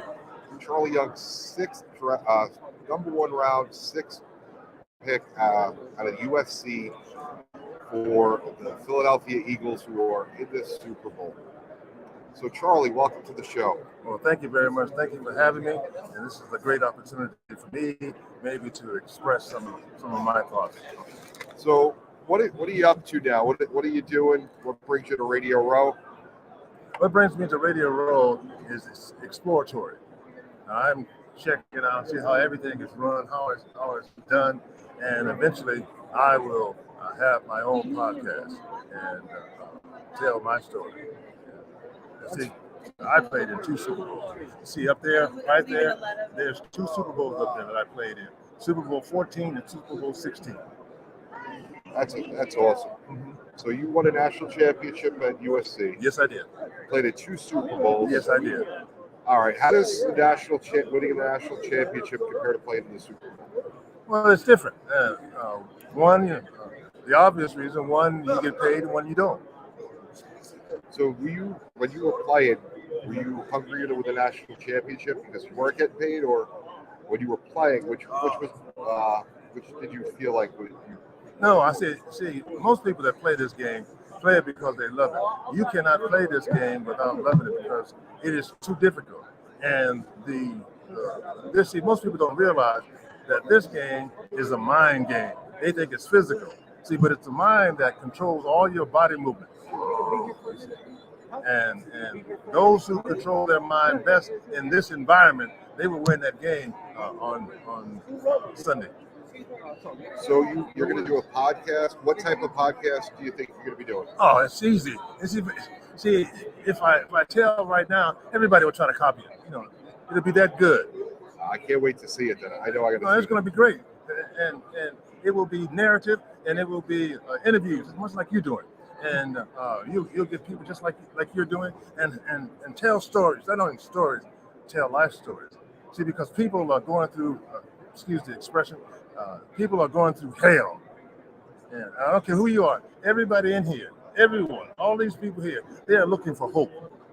That's true. I got to agree with you on that. Yeah, and they're looking for hope. And I'm not looking for a niche audience. I'm looking for only the people who want to improve. That's all.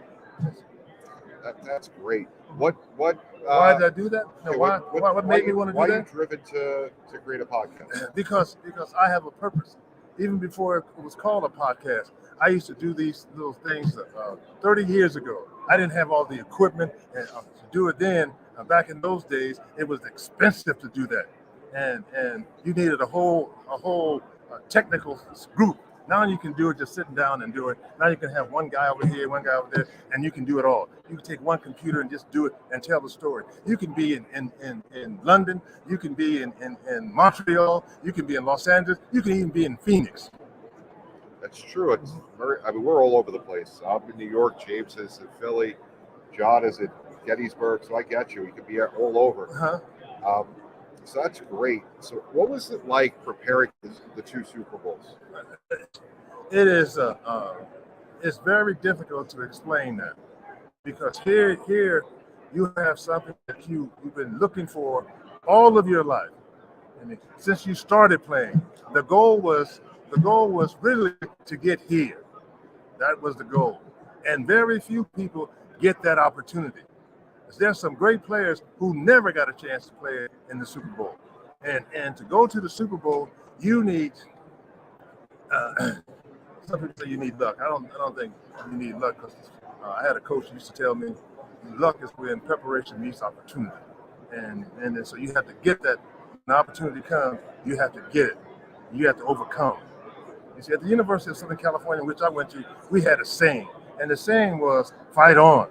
See, most people don't know what that means. Fight on means something that you have done, something that you have gone through. Now, you look like you're from New York. You look like Let's see. You like you got a little Jewish in you, and maybe a little Eastern European in you, and you might be what they call it. Anoski or from that part of it.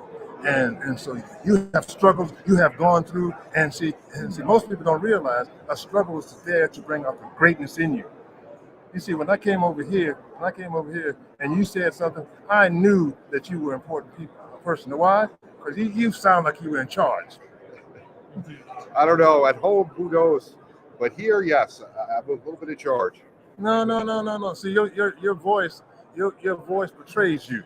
Right. That's very true. I got to agree with you on that. And see, I have always been an individual who has been quote unquote a leader of men.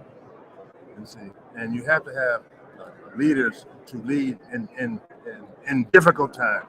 Anybody can lead when everything is going good. It is the difficult time that you must navigate. So when we were talking before we started, you mentioned that you were the first black player drafted in your draft at number 6. Yeah. So this year is historical, and it's sad to me in 2023 we still have to talk about this. What's that? That we have the first time ever that we have 2 African American quarterbacks going against each other in the Super Bowl. Okay, but why is that? For a lot of reasons. Well, I'm listening. Go ahead. You brought it up. Tell me about it. It's unfortunate that people we look past just how great they play, and it's just never happened before. And there was unfortunately racism in the country for many years. Look at you. You danced around that. You did a good job. I got to hear you say you did a good job on that. You were politically correct and everything. You hit all little spots. Yeah, but I'll tell you what it is. Since I told you I'm not politically correct. And since you brought it up, it's a lot of time the NFL, and not only the NFL, but America hindered that because they thought that a black man could not think. And if you notice anything, for a long period of time, right down the center of that line, from the quarterback to the center, to the linebacker to the free safety, that was a thinking man's position. And they thought that a black man couldn't think enough to play that position. Interesting. I didn't realize the other positions the same way. That's fascinating. Well, I'm a fascinating person.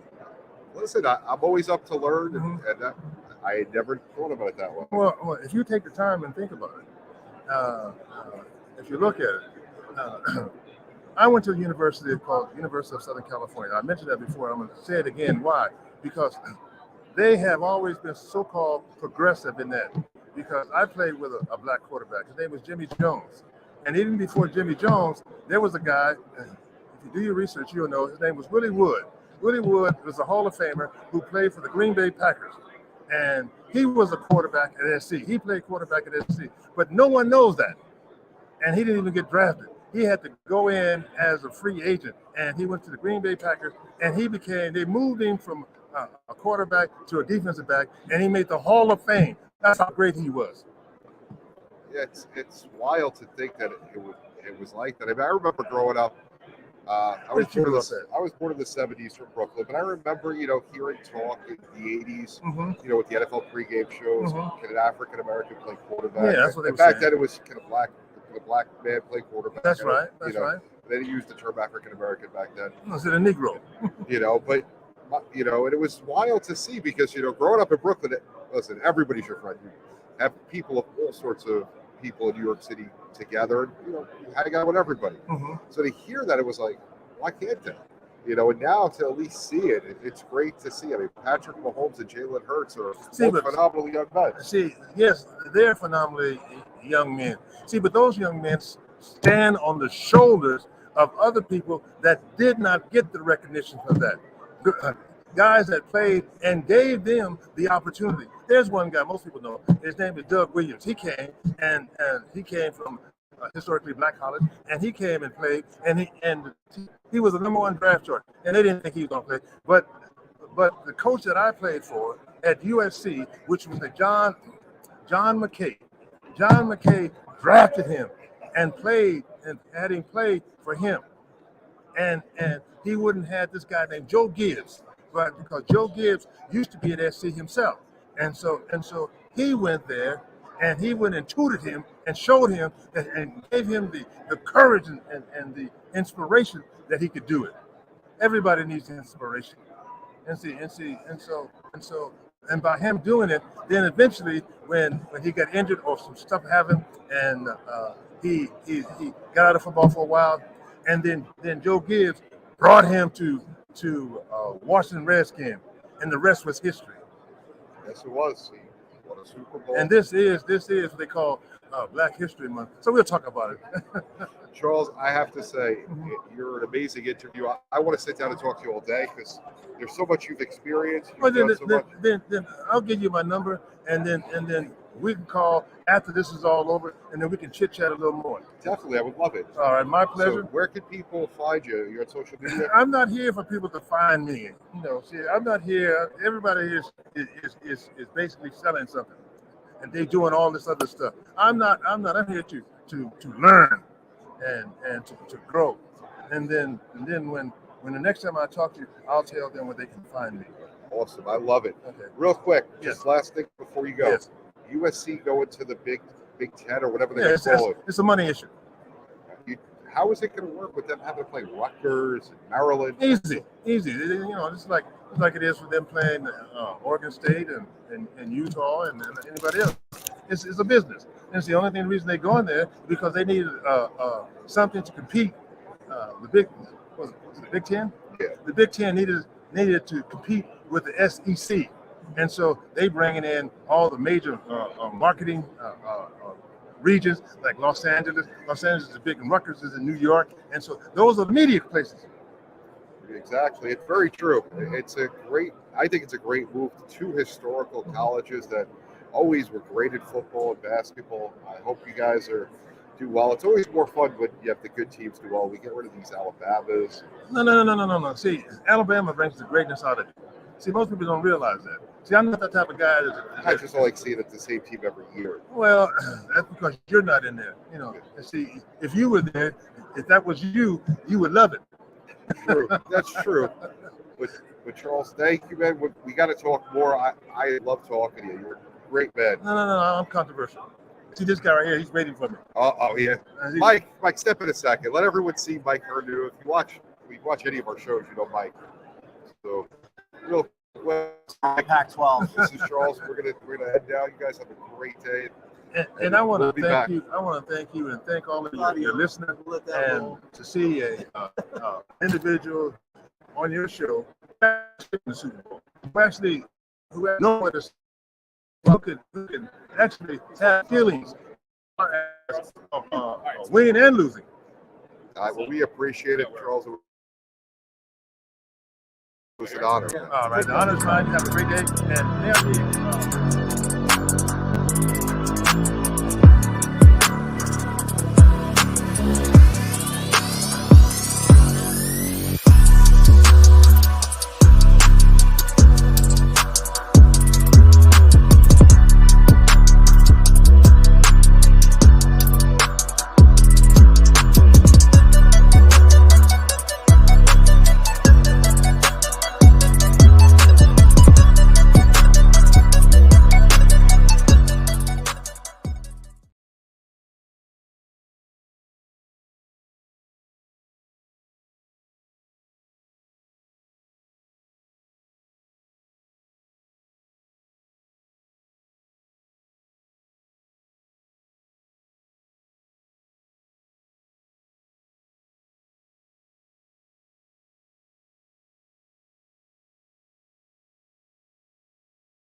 Sports fans are gearing up and saving big at Fanatics.com, the world's largest collection of officially licensed fan gear. From all the leagues, teams, and players you love, unique one-of-a-kind designs exclusively by Fanatics, and autographed collectibles from today's biggest stars shipped directly to your home. Join Fanatics Rewards for free to earn fan cash on every purchase. Shop now and for a limited time, get 20% off all orders. Fanatics.com, officially licensed everything.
kind of afraid to deal with. So I called it.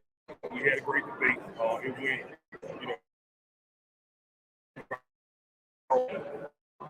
after reached out to me and said, hey, take come see me in the office tomorrow. And so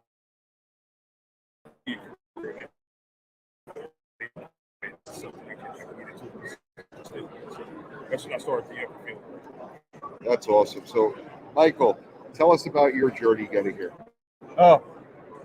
So I played for 15 minutes with the New York Jets, and it was not for long. That was back in the 80s with the Sack Exchange, and from there I went into ministry. But I was in media before and so forth. But what has me here today is the NFL Wellness Challenge. As an NFL alumni, I can tell you one of the most difficult problems that we face right now in America, health-wise, is obesity.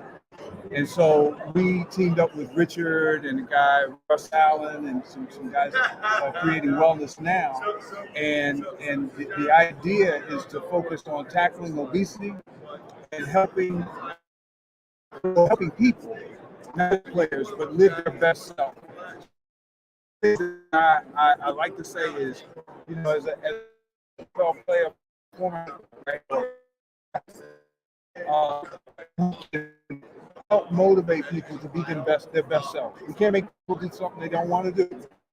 Help them, encourage them to be and that's what's got me here. That's what has me at the Super Bowl. So, what got you into the cause, I guess, of obesity and the Wellness Challenge? I couldn't tie my shoe without losing my breath. Oh, wow. Yeah. When I walk up the steps, I start sweating so bad that I thought I was gonna. And I was quote unquote relatively healthy, and then the doctors, do blood tests. They tell you your numbers are all over the chart. It's like, so that's what got my attention, and I knew I had to do something. So 50 pounds later, it was over a period of time. My latest was about 30 pounds, but it was in periods of time. But now I think I have the tools and resources to help people off. Richard can talk. We're doing that, not just journey, with go up and down. You lose your game.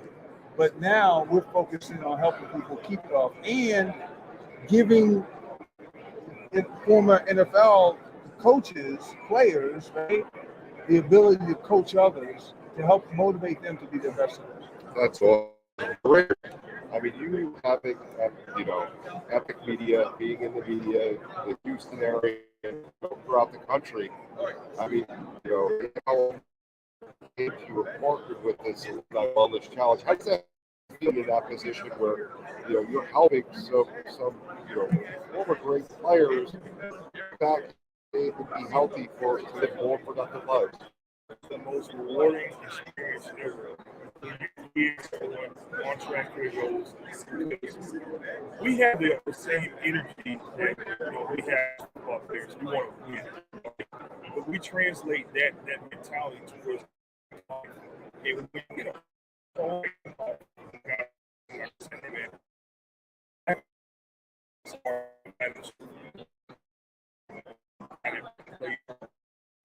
teammates with I mean, I have not been this motivated since I played with these guys. So it's great. And then, as I get the privilege of tracking your results to success, we use the same example that Michael and I follow as players. And I come up with an acronym for that too. Motivate, appreciate, that's what coaches do.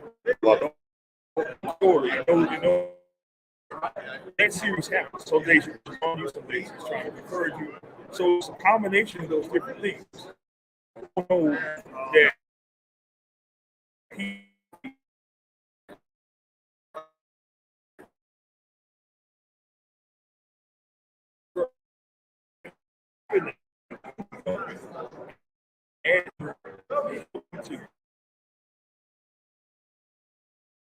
on track. Yeah.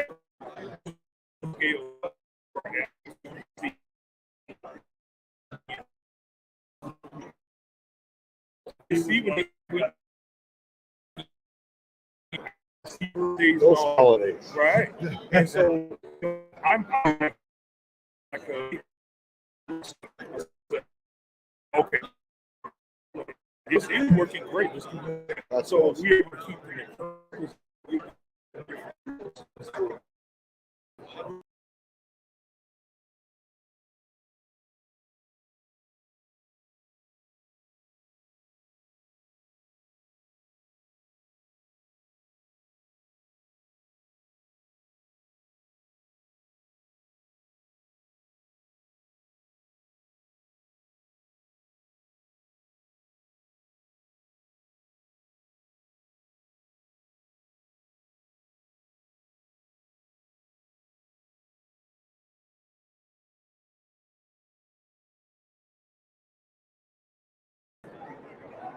And we're back, guys.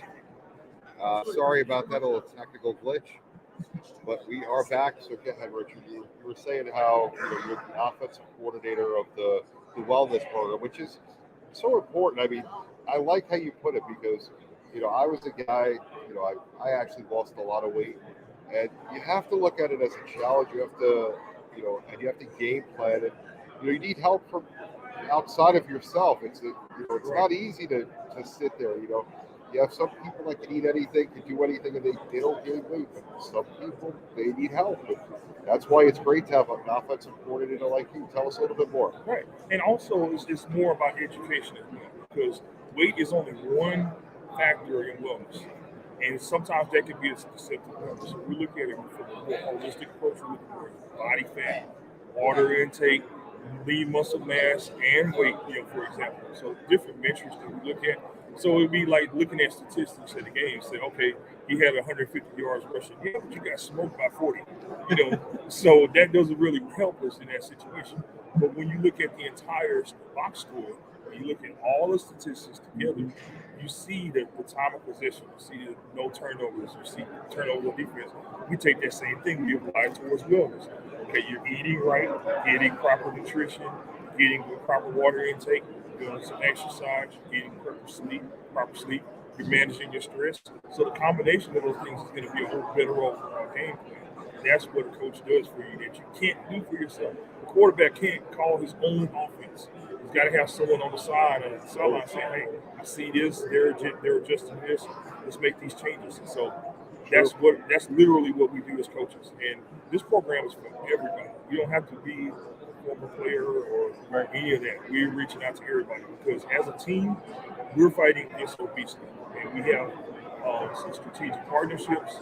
American Diabetes Association is one of them. NAMI, which is the National Alliance for Mental Illness, they'll be here tomorrow because we know that managing stress is a big part of it. And there's also, we're happy to say, Macanto, which is a company that makes alternate sweeteners.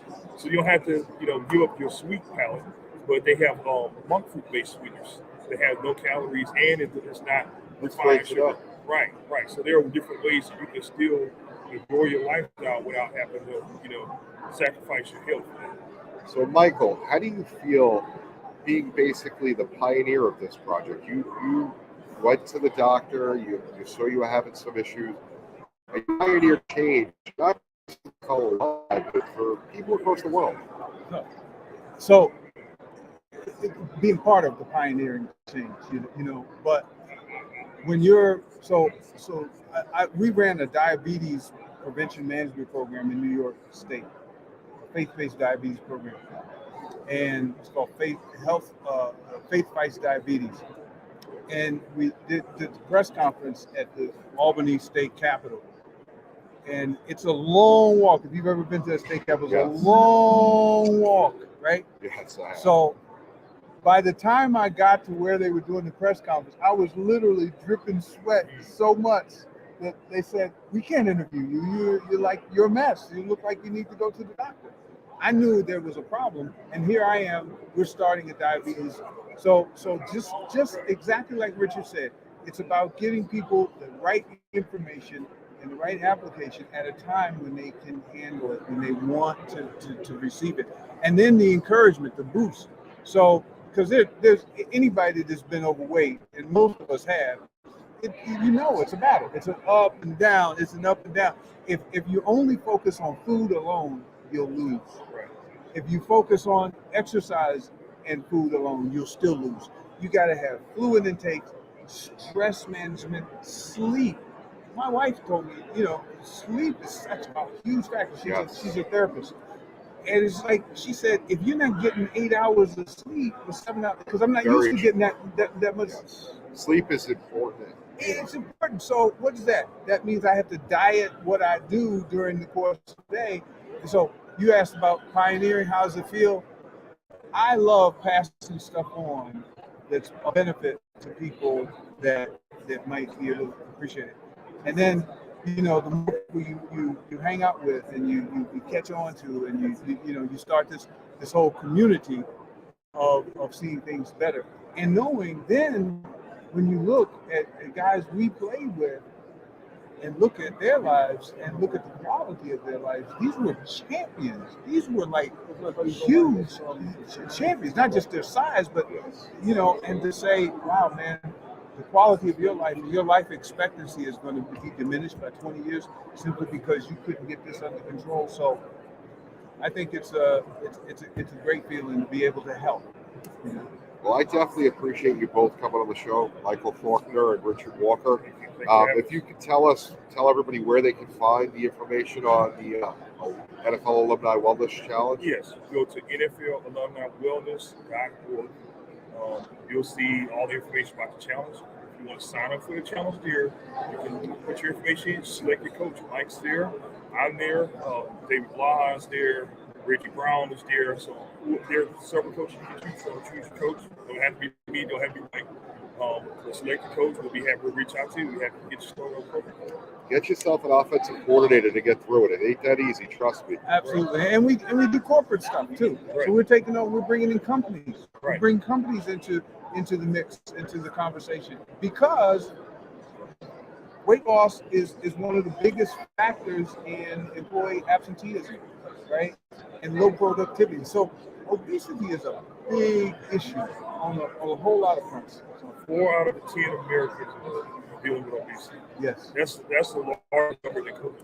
And we had a tremendous response to the pandemic, but we seem to be ignoring this. So if we can focus our energy as a nation on obesity, we can win the battle. But it's all about awareness, and that's what it all starts. That's what we're trying to do. Well, guys, I appreciate it. I want to offer you guys a cigar. This is from the SGC Foundation. Thank you. Steve Gedzer, who is actually, he works with a lot of you guys at the NFL alumni. He runs charity golf tournaments for children's hospitals throughout the country. You guys are always welcome. SGC Foundation, to find out more. You guys are always welcome to golf with those tournaments. But it was a pleasure having you both on. I hope to talk to you again in the future and find out more about any other initiatives you have. Okay, thanks. Thank you, guys. All right, thank you. And we'll be back in just a few moments.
So just a heads up, I got James Tatum next to me. We're working on the schedule. Some of the names that we're looking forward to, we have former NFL quarterback of the Lions, Chargers. Lee Steinberg should be joining us later this afternoon. Yeah, Rogers, who's going to be going with John on a different stream right now. Cam Rogers of Believe Network.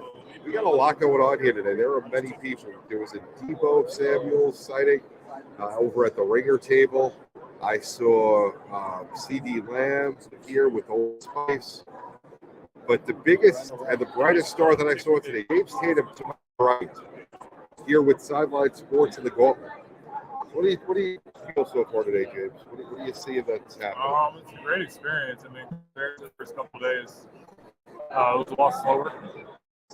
The stars are in the building, and there's a lot more stuff going on. So energy is really electrifying. So really looking forward to seeing the rest of the guys that come on and really having some great conversations. Yeah, we have those two that I'm sure of. We have others throughout the afternoon. We have Chef and tomorrow. I got to give a shout out to my guy Charlie, though. He was probably he was so funny. I hope he calls me after.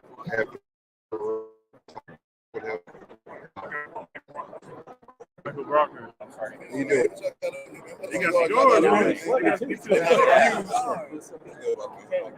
All right, guys. We'll be back with more stuff going on. Hang on.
Coming up. I think you got two of the best teams. I think really 1 and 2. 1 and 1 really of the league right now playing, and I think it's gonna be an exciting game. I'm excited to see both of the defensive lines and the trenches and see who wins that battle. Now, before? Oh yeah, plenty of times. Like you said, let me admit, I've probably done radio road 7 times. Just throughout my career, just going back and forth. Cool. So how does this radio road compare to others that you've been on? This one personally is it's a little bit less like frantic and busy because I don't know if it's I don't know. I feel like Arizona's so used to having big games here that everybody's kind of like accustomed and knows where to go. But for the most part, man, it's everybody knows where to go, where they're getting to, stuff like that. So it's pretty less frantic than a lot, some years in the past. So play up the line for years. Who is your, one play that you could think in your career that just stands out? So I had a play. We're playing in St. Louis. And I hit Josh McCown. I forgot who it is. I forgot if he was or something. Hit, hit shoulder, but it came over and they called roughing the passer. They said hit him too hard. What's your thoughts on the roughing the passer calls? I don't know, man. It's tough. I understand it. Like I'm saying, the business side of it. Hey, quarterbacks make money. People want to see them on the field. If they're on the field long, more money for the NFL to make. So I understand it business-wise. From a player's perspective, it's tough, though. It's tough, man. You got to think about how you want to get the quarterback right before you get to him, and depending on if a guy's pushing you in your back or, hanging you down, dragging you down. So, it's really difficult as a player to think about hitting the quarterback. So the NFL is all about like promoting player safety and stuff, and that's why they keep doing all this stuff with all these calls. So anything the NFL could do to not, the defense is such an unfair position because it kind of seems like it's to the point that y'all can't even tackle and all that type of stuff. So what do you think the NFL should do about that? I don't know, man. I don't know. I truly don't know. I see them trying to make the game safer, but it's also at the same time at the benefit of us, making tackles and being able to play more efficiently and faster. You have us thinking, so now you got guys in the back end that don't know how they want to play ball, or you guys who's going to tackle the quarterback, just push him and just hope if he doesn't fall down, he'll turn around and keep. It's going to be tough on the defense.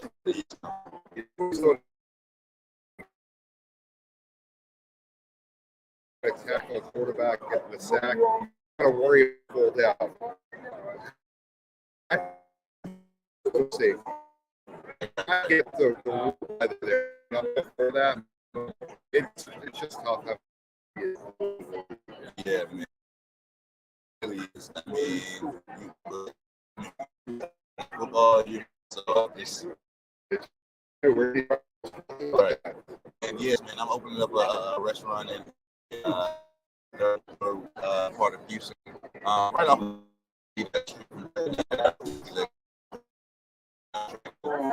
But yes, it's called Quad Houston. Guard Lounge right on the side, called the Den.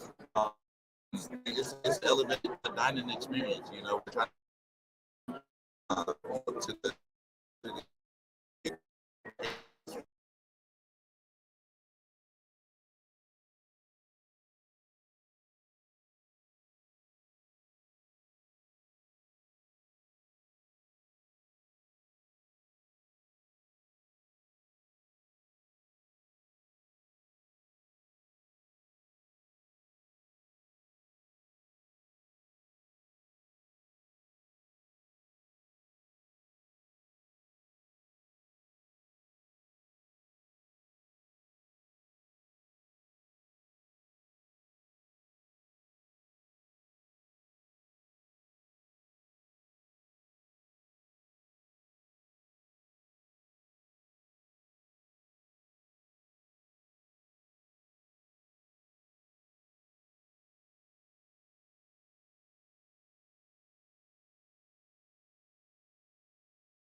All right, and we're back. So you were telling us about the restaurant at Cigar Lounge. Yeah, I was just telling you, elevated dining experience in the Midtown area. So our guy Jay lives in Houston. Make sure he checks it out. I expect that you got the Cigar Lounge, so he's going to be there all the time. You know that. Sure. Yeah, I see y'all have a couple of cigars on the table here. So yeah, Cigar Lounge is, it's very, it's a dope experience, for more, professional smokers and guys that know what they're doing and know what they like. So I'm excited for both of them. I'm also, expanding my brand. I got my hat on right here, Brock brand.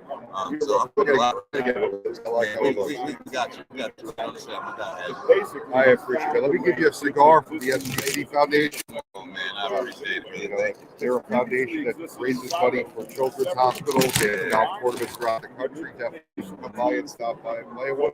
We appreciate it. Thank you. Yes, sir. Thank you. We'll be back in just a moment.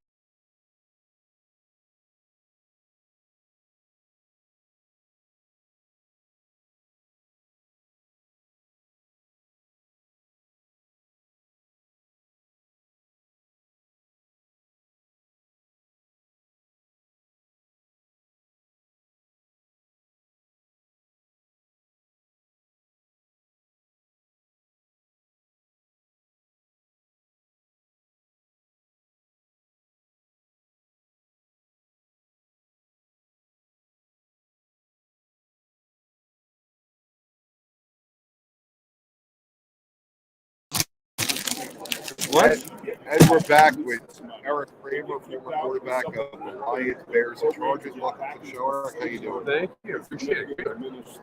So you're here with an important message this week on the radio row. What message are you here to bring out? Well, first of all, I'm co-author book.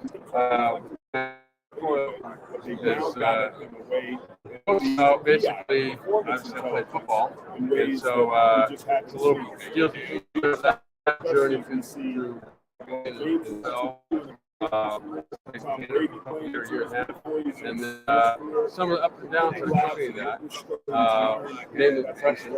That started to actually happen.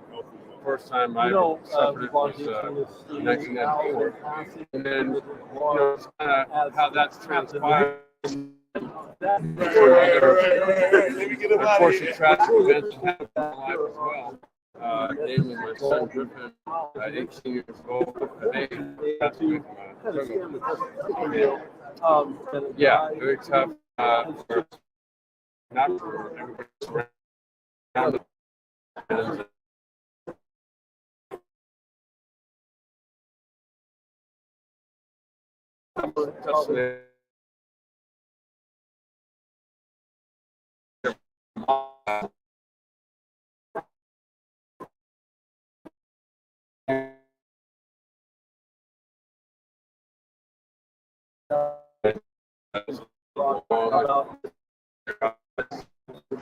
that was,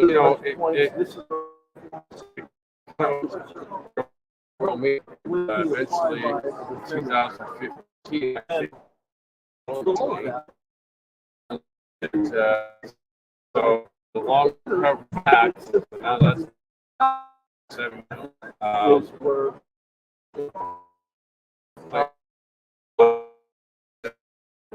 part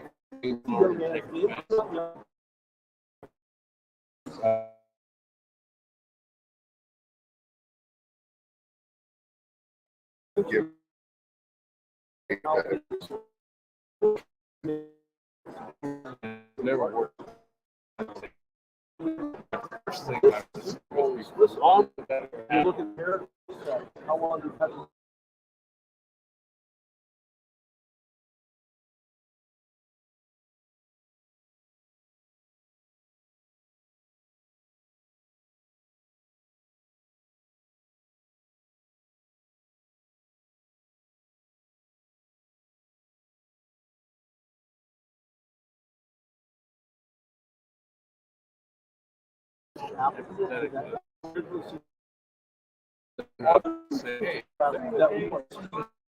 these days, we know wrong for somebody that you saying, here's been a challenge I've been dealing with. That way, you get what's in out, and then things like depression and anxiety never come in the room to begin with. If you're in there, depression and anxiety has gotten a hold of you at times, then even more so. There's your team. If you don't have that team, find one, find a therapist, find a friend, somebody you can confide in, because most every human being walking around, if you give a chance, it's going to be an empathetic person. Right. So when it comes to men, the suicide for men is roughly 4 times higher than it is for women, especially for young men like ages 24 to 45 is particularly high. So why do you think there's such a stigma around that, and why are men just not more forthcoming about trying to like pursue those resources that can help? Well, that's a good question, and I'll say from my own experience, back when I was playing as far back as Little Lions in 1990, I sought out somebody to help me slow things down mentally. His name's Kevin Wilson. He's no longer, he just retired. And, but he would be a great friend. And I doubt there was many people like me. And I think now there's these 2 words that now go together wherever you go, mental health, which never did before. And this is fairly recent. So I think it's an accepted thing, not only in sports and pro sports, and more importantly, sports. And later in life with jobs and corporations, they all have now real here. So getting to talk things out,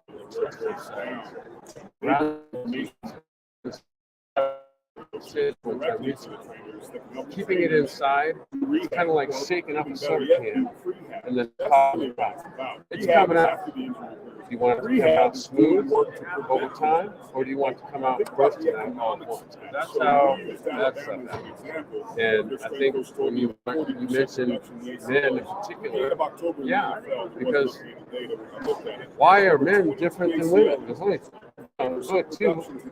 So what makes so much more able to not try to get right? Well, most and so, right, so why not be proactive in talking things out? We have to have an audience and identify people who will be a good audience for it. That's great. We definitely love hearing about that. So what was the name of the book that you're... The Ultimate Comeback. Okay, and where can people find it? When it gets released, which will probably sometime late fall, Amazon. There's another one that Bill told me that is another outlet, production outlet. I can't remember the name right now, but it'll be on Amazon. That's awesome. Talking about your football days, I was just looking at the information that they gave us. I didn't realize you were the only quarterback to put up a game for the last 66 years for the Lions. That's insane. I think that says less about me and more about you. I know. Wow. That's crazy. But I think Detroit, kind of like Chicago, has the right pieces in place to start advancing the ball down the field, like we did see this year in Detroit the last half of the season. And so I think good things are on the horizon for both. Definitely. I love the coaching staff that they came into Detroit, and they're starting to put everything together, for sure. What was the experience like playing in Chicago?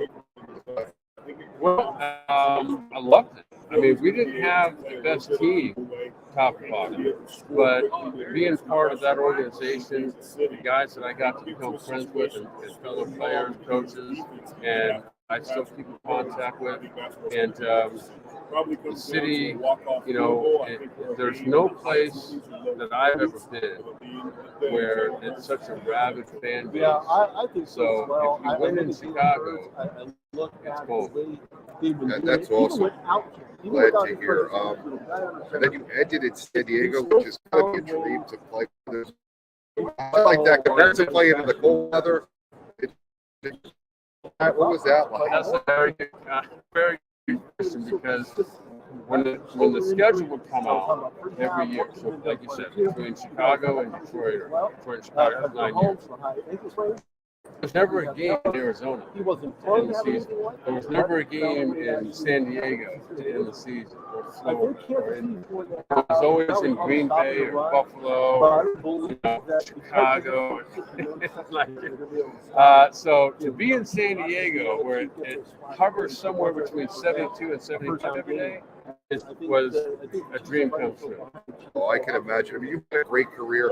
I know you have other interviews to get to, and I'd love to talk to you more about your career, but I wanted to get the message on your book and what you went through, because I think that's way more important.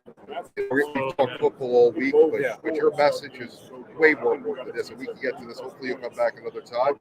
If you like cigars, the SGC Foundation, which is a charity that gives that raises money for Children's Hospital, gave us some cigars to give out.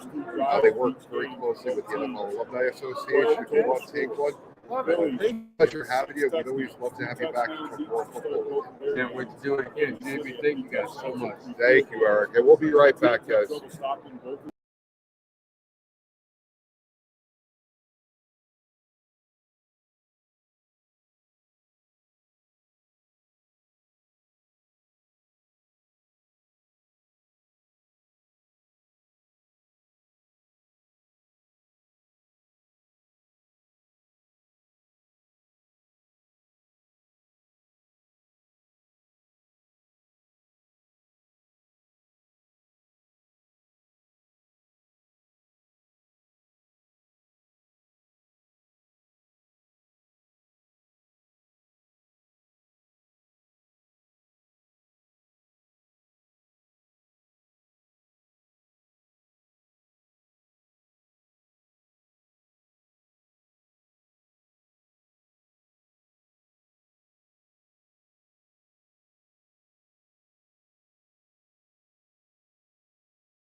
to see where we've come with the NFL and really a lot of the other leagues, but there was kind of this view that if you introduce What do you mean? Put it back on. into You mean the switch NFL, cameras? into the PGA, or into